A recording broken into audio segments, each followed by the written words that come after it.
సేవకులు నిన్నటి దినాన బహుబలంగా దేవుని యొక్క సేవలో వాడబడిన దైవ సేవకులు అపోస్తలులు డాక్టర్ జాషువా పటాబి గారిని ప్రేమపూర్వకంగా ఆయన ఆహ్వానిస్తూ ఉన్నాం.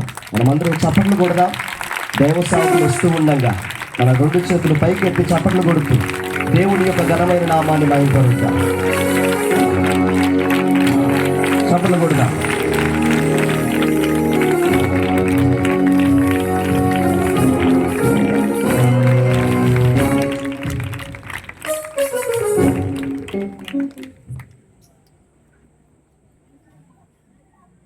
సమయము జాషువా పటాబి గారికి ఈ యొక్క సమయాన్ని అప్పగిస్తూ ఉన్నాను. అయ్య గారు ఒక సమయాన్ని తీసుకోవాల్సిందిగా ప్రభుపేట తెలియజేస్తున్నాను.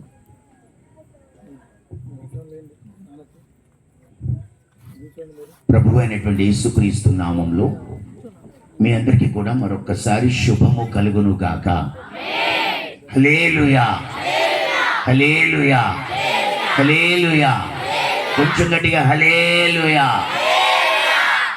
ప్రియమైనటువంటి దేవుని బిడ్డలారా, ఈ రాత్రి దేవుడు వర్షాన్ని ఆపి మనకి మంచి చల్లటి వాతావరణాన్ని ఇచ్చారు. ప్రభు సన్నిధిలో గడపడానికి దేవుడు మనకి ఇచ్చిన అవకాశాన్ని బట్టి ప్రభువుకి మొదట మహిమ కలుగునుగాక. అలాగే ఇక్కడ వేదికను అలంకరించినటువంటి దైవజనులు అభిషక్తులందరికీ కూడా నా హృదయపూర్వక వందనాలు తెలియజేస్తున్నాను. అలాగే పాస్టర్ లాజరు గారు వారి కుటుంబానికి కూడా నా హృదయపూర్వక, వారి తోబుట్టువులందరికీ కూడా నా హృదయపూర్వక వందనాలు తెలియజేస్తున్నాను. దేవుడు మరి ఈ వాతావరణం ఇలా ఉంటుందని ముందుగానే ప్రకటన జరుగుతూ ఉంది. కొన్ని చోట్లయితే మీటింగ్స్ మొత్తానికి క్యాన్సిల్డ్ అని ప్రకటించేశారు. వాతావరణము దృష్ట్యా ఇక మీటింగ్స్ క్యాన్సిల్డ్ అని ప్రకటించేశారు. అయినా మనం మీటింగ్స్ ఏవి క్యాన్సిల్ కాకుండా దేవుడు మనకి ఇంతవరకు సహాయం చేశారు. ఈ వాతావరణం ఇలా ఉంటుందని తెలిసి నిన్న రాత్రి దేవుడు అద్భుతంగా రాత్రికి రాత్రే బాప్తిస్మాలు తీసుకోవడానికి కృప చూపించాడు. నిన్నటి రాత్రి ఒక 40 మంది తీసుకుంటారని ఆశపడ్డాం, కానీ 43 మంది బాప్తిజం తీసుకున్నారు. హల్లెలూయా. నిన్న రాత్రి బాప్తిజం పొందిన వాళ్ళు ఒక్కసారి లేచి నిలబడండి. నిన్న రాత్రి బాప్తిజం పొందినటువంటి వాళ్ళు లేచి నిలబడండి. రైట్. లేచి నిలబడి ఉన్నటువంటి వీరు మరి సంఘంలోకి చేర్చబడ్డారు. దాదాపు 43 మంది సంఘంలోకి వీళ్ళు చేర్చబడ్డారు. కాబట్టి వీళ్ళని బట్టి మిగిలిన వాళ్ళు ఒక్కసారి గట్టిగా చప్పట్లు కొడుతూ దేవుని సన్నిధిలో స్తోత్రం చేద్దాం. హల్లెలూయా, హల్లెలూయా, హల్లెలూయా. ఒక 7 సార్లైనా చెప్పండి, స్తోత్రం, స్తోత్రం, స్తోత్రం, స్తోత్రం. హల్లెలూయా, హల్లెలూయా, హల్లెలూయా, హల్లెలూయా, హల్లెలూయా. రైట్. వీరందరినీ కూడా యేసుక్రీస్తు పేరట సంఘంలోనికి ఆహ్వానిస్తూ ఉన్నాం. మరి వీరు సంఘంలో చేర్చబడి పరలోక రాజ్య వారసులుగా సాగిపోదురుగాక. ఈ రాత్రి ఈ 43 మంది కాకుండా నా లెక్క ప్రకారం ఇంకా 27 మంది బాప్తిజం తీసుకోవాలి. హల్లెలూయా. అప్పుడు మన సంఖ్య 70 పూర్తవుతుంది. ఎంత పూర్తవుతుందండి? 70.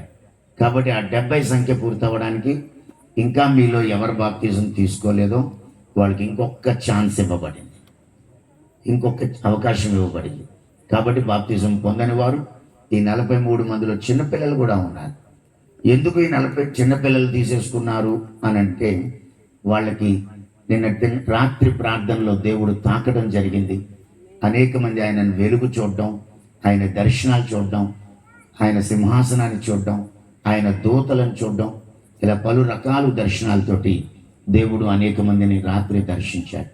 మరి ప్రార్థన చేస్తూ ఉండగానే దేవుని శక్తి తాకినప్పుడు అనేక మంది వెనక్కి పడిపోవడం, వాళ్ళు ఆ తర్వాత తమ బాడీలోంచి బయటికి వెళ్ళి దేవుని యొక్క ఆత్మ ప్రపంచంలో అడుగుపెట్టి దర్శనాలు చూడడం, కొన్ని అనుభవాలు పొందడం జరిగింది. కాబట్టి ఈ రాత్రి కూడా దేవుడు మీకు ఒక మంచి అవకాశం ఇచ్చాడు. వీళ్ళందరూ ఇలా నిలబడి ఉండగానే మిగతా వాళ్ళు కూడా లేచి నిలబడదాం. చిన్న ప్రార్థన చేస్తాను, చేసి మనం వాక్య ధ్యానంలోకి వెళదాం. ప్రార్థన చేస్తాను. మరి రాత్రి మనకి ఎక్కువ సమయం లేదు కాబట్టి లేట్లో ఉన్నాం. మనం ఫాస్ట్గా కొనసాగిద్దాం. పిల్లలు పెద్దలు అందరూ లేచి నిలబడండి. కళ్ళు మూసుకోండి. 2 చేతులు అలా పైకెత్తండి. చేతులు రెండు పైకెత్తండి. ప్రతి ఒక్కరు కూడా రెండు చేతులు ఎలా పైకెత్తండి. రెండు చేతులు ఎలా పైకెత్తి ఒక్కసారి కళ్ళు మూసుకొని మీ ఎదుట యేసు వైపు, యేసు సిలువలో వేలాడాడు, ఆయన ప్రేమను, ఆయన కనికరమును జ్ఞాపకం చేసుకోండి. ఆయన మీకు గొప్ప రక్షణ ఇచ్చాడు, అది జ్ఞాపకం చేసుకోండి. నువ్వు ఈరోజు మాకు ఈ స్థితిని ఇచ్చినందుకు నీకు మహిమ అంటూ చేతులెత్తి మనం అందరం దేవుణ్ణి ఒక్కసారి గొప్పగా నోరారా స్తుతిద్దాం. హల్లెలూయా, హల్లెలూయా, హల్లెలూయా. ప్రతి ఒక్కరు కూడా నోరు తెరవండి. హల్లెలూయా, హల్లెలూయా. ఇంకా కొంచెం గట్టిగా చెప్పండి. హల్లెలూయా, హల్లెలూయా, హల్లెలూయా, హల్లెలూయా. ఇంకా కొంతమంది నోరు తెరవడం లేదు. పిల్లలు నోరు తెరవాలి, పెద్దలు నోరు తెరవాలి. హల్లెలూయా, తెరవండి మీ నోరు. Hallelujah, hallelujah, hallelujah. Praise the lord, praise the lord, praise the lord. గట్టిగా గట్టిగా చెప్పండి. హల్లెలూయా, హల్లెలూయా, హల్లెలూయా, హల్లెలూయా, హల్లెలూయా. ఈ స్థలములో యెహోవా లేచును గాక, ఈ స్థలములో యెహోవా లేచును గాక. ఆయన శత్రువులు చెదరిపోదురు గాక, ఆయన శత్రువులు చెదరిపోదురు గాక. బల సూచకమైన బాహువా లేచి బలము తొడుగుకొనండి. జయ సూచకమైన మందసమా లేచి బలము తొడుగుకొనండి. రాజా, ఈ రాత్రి గట్టిగా చప్పట్లు కొడుతూ ఆయన నామాన్ని కనపరుద్దాం. గట్టిగా చప్పట్లు కొడుతూ భాషలు మాట్లాడుతూ, గట్టిగా చప్పట్లు కొడుతూ భాషలు మాట్లాడుతూ, ఇంకా గట్టిగా, ఇంకా గట్టిగా, ఇంకా గట్టిగా. హల్లెలూయా. శరల పాపా పాపా పాపా పాపా. అగ్నిలాగా దిగిరా, దిగిరా, దిగిరా, దిగిరా, దిగిరా, దిగిరా, దిగిరా. అగ్నిలాగా దిగిరా నాయన. పరిశుద్ధాత్ముడ ఒక్కొక్కరికి బలమైన దర్శనం కావాలి, ఒక్కొక్కరికి బలమైన అభిషేకం రావాలి. హల్లెలూయా. ఇంకా ఇంకా ఇంకా ఇంకా ఇంకా తాకండి, తాకండి, తాకండి, తాకండి. ఈ స్థలములో యెహోవా లేచును గాక, ఆయన శత్రువులు చెదరిపోదురు గాక. అగ్ని గుర్రాలు బయలుదేరాలి, అగ్ని రథాలు బయలుదేరాలి. వ్యతిరేక ప్రభావాలు కాల్చబడాలి, కాల్చబడాలి, కాల్చబడాలి. అంధకార శక్తులను లయపరుస్తున్నాం, లయపరుస్తున్నాం యేసుక్రీస్తు నామములో. అంధకార శక్తులు కాలిపోవాలి. మోయబడిన హృదయములు తెరవబడుగాక, ఇంకా మోయబడిన హృదయాలు తెరవబడుగాక. కఠిన హృదయాలు బ్రద్దలగునుగాక. రజాతి నామా షకేలా బాబా. ఎవరైనా గట్టిగా భాషలు మాట్లాడండి, ఆపకుండా భాషలు మాట్లాడండి. ఊరా బాబా బాబా బాబా బాబా బాబా. శాంతారా బాబా బాబా బాబా బాబా. గట్టిగా చప్పట్లు కొడుతూ పరిశుద్ధాత్మ నాకు నువ్వు కావాలి, పరిశుద్ధాత్మ నువ్వు నాకు కావాలి, ఇంకా కావాలి, ఇంకా కావాలి. కొంతమంది అస్సలు నోరు తెరవడం లేదండి, అస్సలు నోరు తెరవడం లేదు. కేకలు వేయండి, కేకలు వేయండి, కేకలు వేయండి, కేకలు వేయండి, కేకలు వేయండి. గట్టిగా పిలవండి. పరిశుద్ధాత్మ నాకు నువ్వు ఇంకా కావాలి, ఇంకా కావాలి, ఇంకా కావాలి, ఇంకా కావాలి. చిన్న పిల్లలు అడగండి, అడగండి, అడగండి, అడగండి. కళ్ళు మూసుకుని అడగండి. నాకు ఇంకా పరిశుద్ధాత్మ కావాలి, ఇంకా కావాలి, ఇంకా కావాలి. అగ్ని వలె అభిషేకం కావాలి. కొంతమంది చేతులు అలా కట్టుకొని నిలబడితే పనమ్మదండి. కళ్ళు మూసుకుని ప్రతిమలు ఆడుకోండి. నోరు కళ్ళు మూసుకోండి, ముందు కళ్ళు మూసుకోండి, నోరు తెరవండి, నోరు తెరవండి. తప్పేముంది ఇందులో? యేసయ్య సహాయం అడగండి. అయ్యా బ్రదర్, మిమ్మల్ని కళ్ళు మూసుకొని చేతులు ఎత్తి యేసయ్య సహాయం అడగండి. ఇందులో తప్పేముంది? యేసయ్య దిగిరా, దిగిరా. నీ దర్శనంతో నింపు, నీ దర్శనంతో నింపు. నోరు తెరవాలి, నోరు తెరవాలి. నోరు తెరిచి ప్రతిమలాడుకో, ప్రతిమలాడుకో. పరిశుద్ధాత్మ పొందిన వాళ్ళు మండండి, మండించబడండి, ఇంకా మండించబడండి, ఇంకా మండించబడండి, ఇంకా మండించబడండి, ఇంకా మండించబడండి. వరములు ఆపరేట్ అవ్వనివ్వండి, దర్శనాలు బయటికి కనబడనివ్వండి. వరములు, దర్శనాలు పొందుకోండి. అగ్నితో నింపబడండి. చల్లారిపోతున్న జీవితాలు మండనివ్వండి, మండనివ్వండి, వెలిగించబడనివ్వండి. చీకటి పారిపోను గాక, చీకటి పారిపోను గాక. చీకటి శక్తులు యేసు నామములో కాలిపోను గాక, కాలిపోను గాక, కాలిపోను గాక. ఈ రాత్రి చీకటి శక్తులు కాలిపోను గాక. లోసాతీనామా షోకోరాలా సెమంతిరియానామా రుదానామా షకీనామా నామానా సందేవరాబారా. రండి దేవా, బలమైన అభిషేకంతో దిగిన, బలమైన అభిషేకంతో దిగిన. ఈ రాత్రి ఎవ్వరు జారిపోవడానికి లేదు. నీ రాకడ బహు సమీపంగా ఉంది. మీరు మమ్మల్ని ఆయుధపరచండి, బలపరచండి.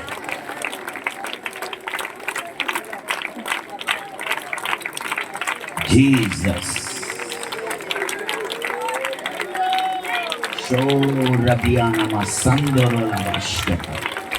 ప్రవక్తల అభిషేకం ఇక్కడ ఉండాలి. ప్రవక్తలు లేపబడాలి. ప్రవక్తలు లేపబడాలి. స్వస్థతలు జరగాలి. అద్భుతాలు జరగాలి.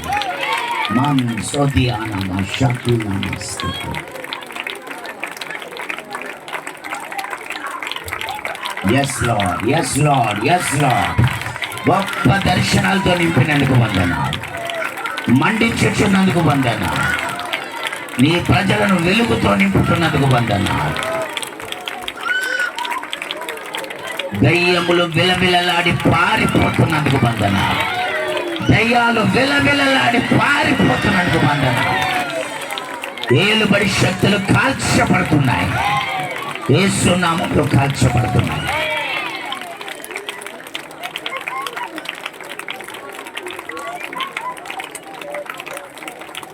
లైవ్ లో వీక్షిస్తున్న వారిని సహితం దేవుని ప్రభావం తాకుతుంది.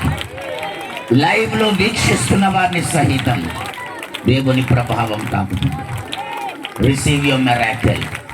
మీ అద్భుతాలను మీరు పొందుకోండి. మీ అద్భుతాలను మీరు పొందుకోండి. Thank you Jesus. Thank you Jesus. ప్రార్థన. జీవం కలిగిన మా ప్రియమైన తండ్రి, పరిశుద్ధ దేవ, యేసుక్రీస్తు పవిత్రమైన నామంలో నీకు వందనాలు. నిశ్చయముగా నీ బిడ్డలు నాయన ఒక నూతన సృష్టిగా మార్చబడుదురుగాక. నూతన కార్యాలు ప్రతి ఒక్కరు అనుభవించుదురుగాక. నీ సన్నిధి కాంతి రాత్రి ప్రకాశింపచేసి తండ్రి, ఈ వర్తమానం పూర్తయి ఇదిగో మేము ఎవరి గృహాలకు వాళ్ళు చేరు వరకు తండ్రి నీ భద్రత, నీ కాపుదల ఉంచు. వాతావరణాన్ని అనుకూలపరచు. ఈ అడిగోపుల పైన ఒక గొడుగు వేయండి. ఈ రాత్రి నీ కార్యం నువ్వు జరిగించు. ఐగుప్తులో అందరికీ చీకటి కమ్మింది, గోషేనులో వెలుగుండింది. ఈ రాత్రి నాయన అదే అద్భుతం. అంతటా ఏం జరిగినా ఇక్కడ మాత్రం నీ కార్యము జరిగించు. నీ స్వాధీనంలోకి స్థలాన్ని తీసుకుంటూ నీ ఆధిపత్యం ఈ స్థలం అంతటి మీద ప్రకటిస్తూ యేసు నామంలో ప్రార్థిస్తున్నాం తండ్రి. ఆమేన్. ఆమేన్. దయచేసి అందరూ కూర్చుందాం.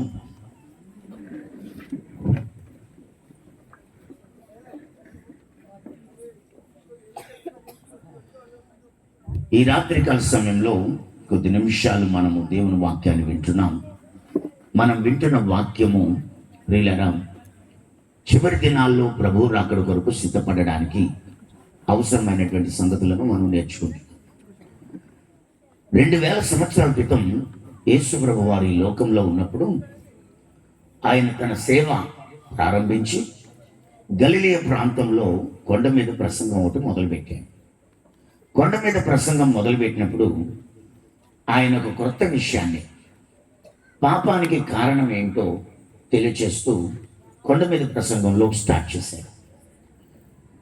ఆయన ఆ కొండ మీద ప్రసంగంలో మీరు ధన్యులు అంటూ మొదలుపెట్టి మత్తయి సువార్తలో 5వ అధ్యాయం, 6వ అధ్యాయం, 7వ అధ్యాయం, ఏకంగా మొత్తం 3 అధ్యాయాలు చెప్పాడు. ఈ 3 అధ్యాయాలు చెప్పినప్పుడు ఈ 3 అధ్యాయాల్లో ఆయన ఒక ప్రాముఖ్యమైన మాట ఏమని వివరించాడంటే, మత్తయి సువార్త 7వ అధ్యాయం, 7వ అధ్యాయంలో దయచేసి మీరు 21వ వచనం చదవండి. క్షమించండి, 6వ అధ్యాయం చదువుదాం. 6వ అధ్యాయంలో ఆయన టోటల్గా ఆ కొండ మీద ప్రసంగం యొక్క సారాంశాన్ని ఆయన వివరిస్తూ 6వ అధ్యాయంలో మనం 20-31 వచనం చదువుదాం. కాబట్టి ఏమి తిందుమో ఏమి త్రాగుదుమో వాళ్ళకు కూడా ఒక మైక్ ఇవ్వండి. ఏమి ధరించుకుందుమో అని చింతింపకుడి. అన్యజనులు వీటన్నిటి విషయమై విచారింతురు. ఇవన్నీ మీకు కావాలనని మీ పరలోకపు తండ్రికి తెలియను. చాలు. కాబట్టి మీరు ఆయన రాజ్యమును నీతిని మొదట వెతుకుడి, అప్పుడు అవన్నీ మీకు అనుగ్రహింపబడును. చాలు. నేను దీన్ని పెద్దగా ఏమీ సాగదీను. యేసు ప్రభు వారు తన తొలి ప్రసంగంలో ఆయన ఏం చెప్పాడంటే విస్తారంగా మాట్లాడాడు. ఈ కొండ మీద ప్రసంగంలో బహు విస్తారంగా మాట్లాడి ఆ మాటల సారాంశంలో ఏమని చెప్పాడంటే, ఏమి తింటాం, ఏమి త్రాగుతాం,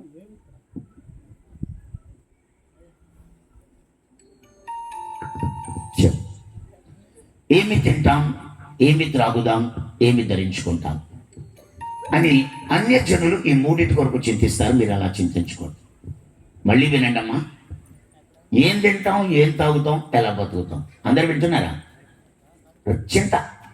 ఎలాగా ఎలాగా ఎలాగా ఈ లోకంలో ఇల్లు రాదు, నీతో ఇల్లు రాదు, నీ వాకిలు రాదు, నువ్వు పెంచిన చెట్టు రాదు, నువ్వు కట్టిన లేకపోతే ఒక చెట్టు ఇల్లు రాదు, అసలు ఏమీ రాదు నీతో. నీ పొలం రాదు, పూచిక పుల్ల కూడా నీతో రాదు అండి. అన్యజనులు వాటి కోసం చింతిస్తారు. ఏం తింటాం, ఏం తాగుతాం, ఎట్లా బతుకుతాం, ఇది అన్యజనులు. మీలో ఎవరికైనా ఏం తింటాం, ఏం తాగుతాం, అసలు ఎలా బ్రతుకుతాం అనే చింత ఉంది అంటే మీరు అన్యులు, మీకు విశ్వాసం లేదు. ఇంకెందులో పెద్దగా ఏం లేదు, మీకు విశ్వాసం లేదంతే. లోపల విశ్వాసం లేదు మీకు. మీరు అన్యజనులు అని దేవుడి దృష్టిలో తేలిపోయారు. పైకి మీరు గుళ్ళోకుండా రావచ్చు, కానీ దేవుడి లెక్కల్లో మీరు విశ్వాసులు కాదు, మీరు అన్యులు. ఎందుకంటే అన్యులకి ఏదైతే ఉందో అది మీకుంది. ఏం తింటాం, ఏం తాగుతాం, ఎలా బతుకుతాం. మరి విశ్వాసులు ఏం చేయాలి? నా రాజ్యమును నీతిని వెతకండి అన్నాడు. రాజ్యం వెతకడం అంటే మారు మనసు పొంది, బాప్తిజం పొంది, పరిశుద్ధాత్మ పొంది ప్రతిష్ఠించుకోవడం. నీతి అంటే ధర్మం చేయడం, ఉపవాసం ఉండడం, ప్రార్థన చేయడం, పరలోకంలో డబ్బులు దాచుకోవడం. అమ్మ వింటున్నారా?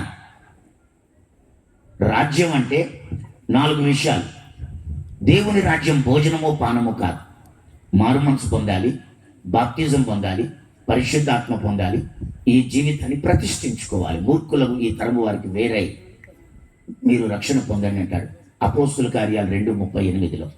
కాబట్టి మారు మనస్సు, బాప్తిస్మం, పరిశుద్ధాత్మతో నింపబడడం, మూర్ఖులైన ఈ తరంకి నాకు సంబంధం లేదు అని ప్రత్యేకించుకోవడం, ప్రతిష్ఠించుకోవడం, ఇది రాజ్యం వెతకడం. నీతిని వెతకడం అంటే ఇదంతా కూడా 5వ అధ్యాయంలో చెప్తాడు. 6వ అధ్యాయంలో ఏం చెప్తాడు అంటే 6వ అధ్యాయంలో 2వ వచనంలో ధర్మం అంటాడు. చదవద్దు. 5వ వచనంలో ప్రార్థన అంటాడు. ఆ తర్వాత 16వ వచనంలో ఉపవాసం అంటాడు. 21వ వచనంలో మీరు పరలోకంలో డబ్బులు దాచుకోండి అంటాడు. సో నీతి అంటే మళ్ళీ 4 విషయాలు. మనం పేదలకు బీదలకు ఎంతసేపు ధర్మం చేయాలి, 2 ఉపవాసాలు ఉండాలి, 3 ప్రార్థన చేయాలి, 4 పరలోకంలో డబ్బులు దాచుకోవాలి. పరలోకంలో డబ్బులు దాచుకోవడం అంటే ఇప్పుడు నువ్వు ఇక్కడ ఏది దాచుకున్నా నువ్వు విశ్వాసం లేని మనిషివి కాబట్టి నువ్వు దాచుకుంటావు. అదే విశ్వాసం ఉన్న వాళ్ళకి, నిరీక్షణ ఉన్న వాళ్ళు అక్కడ దాచుకుంటారు. ఇదండి నీతిని వెతకడం అంటే. ఈ 3 విషయాలు చెప్పాడు ఆయన. రాజ్యం, నీతి, వెతకండి. ఇక యేసు ప్రభు మొదటి ప్రసంగం సారాంశం ఇదైతే లాస్ట్ ప్రసంగం సారాంశం కూడా ఇదే. లూకా సువార్తలో 21వ అధ్యాయంలో 34వ వచనంలో ఈసారి ఒలీవా కొండ మీద మాట్లాడుతున్నాడు. మీ హృదయములు ఒలీవా కొండ మీద మాట్లాడుతూ ఆయన అంటాడు, మీ హృదయములు ఒకవేళ తిండి వలన మత్తు వలన ఐహిక విచారం వలన మందముగా ఉన్నందున ఆ దినం అకస్మాత్తుగా మీ మీదికి ఉరి వచ్చినట్టు రాకుండా మీ విషయమై మీరు జాగ్రత్తగా ఉండుడి. మీ విషయంలో మీరే జాగ్రత్త. ఏమన్నాడు అర్థమైందా?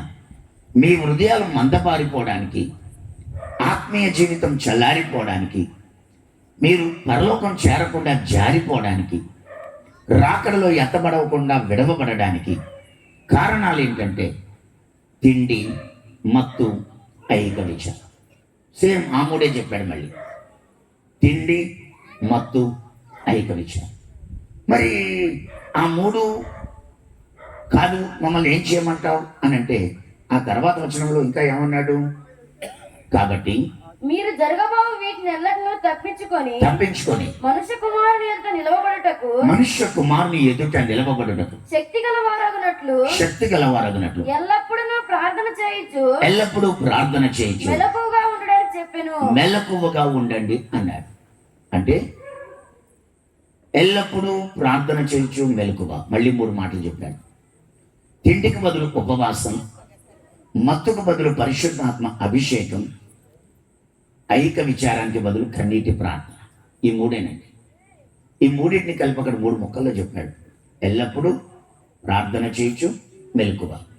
ఎల్లప్పుడూ అంటే దాని అర్థం ఏంటంటే ఆత్మపూర్ణులై ఉండాలి. చెప్పండి, ఏమై ఉండాలి? మద్యముతో మత్తులై ఉండకుడి, అందులో దుర్వ్యాపారము కలదు, అయితే ఆత్మపూర్ణులై ఉండండి. దినములు చెడ్డవి గనక సమయాన్ని పోనివ్వకండి, సద్వినియోగం చేసుకోండి అంటాడు ఎఫ్ఎస్సి 5:15లో చెప్పి అక్కడ మీరు ఆత్మపూర్ణులై ఉండండి అంటాడు. కాబట్టి తిండికి బదులు ఉపవాసం, తిండికి బదులు, మత్తుకు బదులు అభిషేకం. మత్తుకు బదులు ఏం చెప్పాను? ఏ అభిషేకం? పరిశుద్ధాత్మ అభిషేకం. ఐక విచారానికి బదులు కన్నీటి ప్రార్థన. ఈ 3 కలిపి ఎల్లప్పుడూ అంటే ఆత్మపూర్ణులై ప్రార్థన చేయొచ్చు, మెలకువ అంటే ఉపవాసం. మెలకువ అంటే ఉపవాసం. ఇప్పుడు ఎల్లప్పుడూ అంటే ఆత్మపూర్ణులై ఉండండి, మెలకువ అంటే ఉపవాసంతో ఉండండి, ప్రార్థన చేయొచ్చు అంటే ప్రార్థన చేయండి. అంతే, ఇంకంతకంటే ఏం చెప్తాను. ఇప్పుడు జాగ్రత్తగా వినండి. ఈ 3ఏనండి మీ జీవితాన్ని నాశనం చేసేస్తాయి. తిండి, మత్తు, ఐక విచారం. మీలో ఎంతమందికి ఉపవాసం అలవాటు ఉందో లేదో నాకు తెలియదు, కానీ నా సాక్ష్యం ఏంటంటే సరిగ్గా నాకు 8 సంవత్సరాల వయసు ఉన్నప్పుడు మా తల్లిదండ్రులు విగ్రహారాధన, పూజలు, పునస్కారాలు మానేసుకుని వాళ్ళు యేసుప్రభుని నమ్మారు. నేను హైదరాబాద్లోనే పుట్టాను, అక్కడే పెరిగాను. నాకు 8 ఏళ్ల వయసు ఉన్నప్పుడు నా తల్లిదండ్రులు ఫస్ట్ దేవుని నమ్ముకుంటే, నాకు 10 సంవత్సరాల వయసు ఉన్నప్పుడు నాకు ఒకే ఒక స్నేహితుడు ఉండేవాడు. కొట్టుకున్నా, తిట్టుకున్నా, తన్నుకున్నా, చదువుకున్నా, ఆడుకున్నా, భోంచేసినా మేమిద్దరమే. ఎందుకంటే మా కాంపౌండ్ దాటి, గేట్ దాటి బయటికి వెళ్ళడానికి లేదు మాకు. వాళ్ళు పై బిల్డింగ్లో ఉంటాడు, ఫస్ట్ ఫ్లోర్లో, నేను గ్రౌండ్ ఫ్లోర్. చాలా కలిసి ఉండేవాళ్ళం, చాలా కలిసి పడుకునేవాళ్ళం, కలిసి స్కూల్కి అంతా కలిసి. కానీ ఒకరోజు వాడు చచ్చిపోయాడు 10 ఏళ్ల వయసుకే. వాడు చనిపోయినప్పుడు నాకు ఆలోచన ప్రారంభమైంది, అసలు ఏం జరుగుతుంది, ఎందుకు ఇలా జరుగుతుంది, చనిపోతే ఎక్కడికి వెళ్తాను, జీవిత ఉద్దేశం ఏంటి? ఈ ప్రశ్నలన్నిటికీ కూడా నేను హైదరాబాద్లో YMCA గ్రౌండ్స్లో లారీ హగిన్స్ అనే ఒక దైవజనుడు మీటింగ్లు జరుగుతుంటే అక్కడికి వెళ్ళి సరిగ్గా 10 ఏళ్ల వయసులో నేను యేసుప్రభుని నమ్మాను. హల్లెలూయా. నేను మారు మనసు పొందినప్పుడు నాకు 10 సంవత్సరాలు. ఎన్ని సంవత్సరాలు? 10. యేసుప్రభుని నా రక్షకుడిగా చేర్చుకుని నేను 10 ఏళ్ల వయసులో తిరిగి ఇంటికి రాగానే మా ఆత్మీయ తల్లి, అంటే కింగ్స్ టెంపుల్ దైవజనులు శామ్యుల్ పట్టా గారి యొక్క తల్లి, శామ్యుల్ పట్టా గారి యొక్క తల్లి మా ఆత్మీయ తల్లి. ఆవిడ మాకేం చెప్పిందంటే, ఈరోజు నువ్వు మారు మనసు పొంది యేసుప్రభుని నీ హృదయంలో చేర్చుకున్నావు కాబట్టి రోజు నువ్వు స్కూల్కి వెళ్ళే ముందు 1 గంట ప్రార్థన చేసుకోవాలి అని చెప్పింది. రోజు. ఇక్కడున్న చిన్నపిల్లలు వినండి, 10 ఏళ్ల వయసులో మా అమ్మ నాకేం నేర్పిందంటే, ఉదయం 6 గంటలకి కరెక్ట్గా నన్ను లేపేవాళ్ళు. లేవడం ఇంకా వేరే పని పెట్టుకోకుండా తిన్నగా వాష్రూమ్లోకి వెళ్ళి బ్రష్ చేసుకొని స్నానం చేసేసి స్కూల్ డ్రెస్ వేసేసుకుని సరిగ్గా 7కి రెడీ అయిపోవాలి. నేను హైదరాబాద్లో సెయింట్ యాన్స్లో చదువుతూ ఉండేవాడిని. కాబట్టి 7 గంటలకి రెడీ అయిపోయి 7 నుంచి 7:10 వరకు ఒక అధ్యాయం చదవాలి. 10 నిమిషాలు ఒక అధ్యాయం చదువుకుని మిగిలిన 50 నిమిషాలు ప్రార్థన చేయాలి. 10 సంవత్సరాల వయసులో ప్రార్థన రాదు. కాబట్టి మా అమ్మ నాకు ఏం నేర్పిందంటే, సరిగ్గా 8 అయ్యే వరకు మోకాళ్ళు దిగకూడదు, నోట్లో స్తుతి ఆగదు. తల్లులారా, తండ్రులారా, మీ పిల్లలకి రేపటి నుంచి ఇది నేర్పండి. అమ్మలారా, అయ్యలారా, రేపటి నుంచే మీ పిల్లల కోసం మీరు బాధ్యత తీసుకోండి. సరిగ్గా నువ్వు 7 అయ్యేసరికి స్కూల్ వాళ్ళకి ఎన్నింటికో మీరు లెక్క వేసుకోండి. మీరు లెక్కేసుకుని మీ పిల్లల్ని స్కూల్కి వెళ్ళే ముందు ఖచ్చితంగా ఒక గంట మోకాళ్ళ మీద పెట్టండి. ఆ ఏం పని చెప్పకండి వాళ్ళకి. మోకాళ్ళ మీద పెట్టినప్పుడు వాళ్ళకి ప్రార్థన రాదు, కానీ నీకు వినబడేలాగా స్తోత్రం స్తోత్రం స్తోత్రం స్తోత్రం స్తోత్రం, హల్లెలూయా హల్లెలూయా హల్లెలూయా హల్లెలూయా, యేసయ్యా యేసయ్యా యేసయ్యా యేసయ్యా పట్టుదలగా గంట సేపు అనాలి. పిల్లలు వింటున్నారా? పిల్లలు వింటున్నారా? బాప్తిజం పొందిన వాళ్ళందరూ వింటున్నారా? పట్టుదలగా లేచాక ప్రతిరోజు ఒక గంట మినిమం. తల్లులు మీ పిల్లల విషయంలో బాధ్యత. తల్లులారా మీరు అలాగే చేయండి. తల్లులైతే 7ంటికి అన్నమేండి, 5ంటికి లేవండి, 6 గంటల వరకు మోకాళ్ళ మీద నిలబడండి. మోకాళ్ళ మీద నిలబడి ప్రార్థన రాకపోతే స్తోత్రం స్తోత్రం స్తోత్రం గట్టిగా చెప్పండి. అరవండి, సిగ్గుపడకండి, కొనుపాట్లు పడకండి, నోట్లో గొణిగినట్టు అస్సలు ప్రార్థన చేయకండి. ఎవరో ఏదో అనుకుంటే నీకెందుకు? నీ వంతు నువ్వు స్వరం ఎత్తి స్తోత్రాలు చెప్పు. ప్రార్థన చేయకపోయినా పర్లేదు, నువ్వు అడగకముందే నీకేం కావాలో దేవుడికి తెలుసు. కాబట్టి స్తుతించు ఒక గంట సేపు, పొద్దున్నే 5 నుంచి 6 వరకు. పిల్లలు ఒకవేళ పొద్దున్న 5ంటికి లేచి చేయగలిగితే మంచిదే. యవనస్తులు 5ంటికే లేవండి. కనీసం మీరు ఆ టైంకి లేకపోతే పిల్లలు కాబట్టి వాళ్ళని 6 నుంచి 7 వరకు, 7 నుంచి లేకపోతే స్నానం చేసేసాక చక్కగా 7 నుంచి 8 వరకు పెట్టండి. సరే, మనకి ఎక్కువ టైం లేదు. ఏది ఏమైనా నా సాక్ష్యంలో నేను 10 ఏళ్ల వయసులోనే ప్రతిరోజు ఒక అధ్యాయం చదివి ఒక గంట ప్రార్థన చేసేవాడిని. నాకు 11 సంవత్సరాల వయసు ఉన్నప్పుడు మా పాస్టర్ గారు శామ్యుయల్ పట్టా గారు బాప్తిస్మాలు ఇస్తూ ఉంటే నేను కూడా మా పాస్టర్ గారి దగ్గరికి వెళ్ళి నాకు బాప్తిజం కావాలని అడిగాను. నువ్వు ఇంకా చిన్నపిల్లోడివి, నువ్వు ఇంకా బచ్చాగాడివి, నీకేం తెలుసురా బాప్తిజం అంటే అన్నాడు. హల్లెలూయా. అమ్మ కళ్ళు తెరిచి వినమ్మా, కళ్ళు తెరిచి విను. నీకేం తెలుసు అని అంటే నేనన్నాను, ఒకవేళ నేను చచ్చిపోతే నా ఆత్మకు మీరు లెక్క అప్పగిస్తారా అని అడిగాను. ఆయన కంగారు అయిపోయాడు. నువ్వు చచ్చిపోవడం ఏంటి, నీ ఆత్మకు నేను లెక్క అప్పగించడం ఏంటి, ఏంట్రా పెద్ద పెద్ద మాటలు మాట్లాడుతున్నావు అని చెప్పి వెంటనే నాకు బాప్తిజం ఇచ్చేసాను. చేతులు ఎత్తి ఒకసారి హల్లెలూయా, గట్టిగా చెప్పండి హల్లెలూయా. అమ్మ అందరు నన్ను చూడగలుగుతున్నారా? ఆ అమ్మ కళ్ళు మూసుకొని వింటుంది. చూడలేకపోతున్నారా కొంతమంది? కళ్ళు తెరిచి వినండి, అస్సలు కళ్ళు మూయకండి. కళ్ళు మూస్తే ఏమవుతుందంటే బ్రెయిన్లో కొన్ని ఎంజైమ్స్ రిలీజ్ అవుతాయి.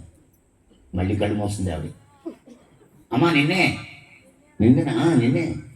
నా వైపు చూడు, కళ్ళు పెద్ద చేసి చూడు. కళ్ళు మూసుకుంటే ఆ ఎంజైమ్స్ రిలీజ్ అయ్యి ఏం చేస్తాయంటే మనకి నిద్రను రప్పిస్తాయి.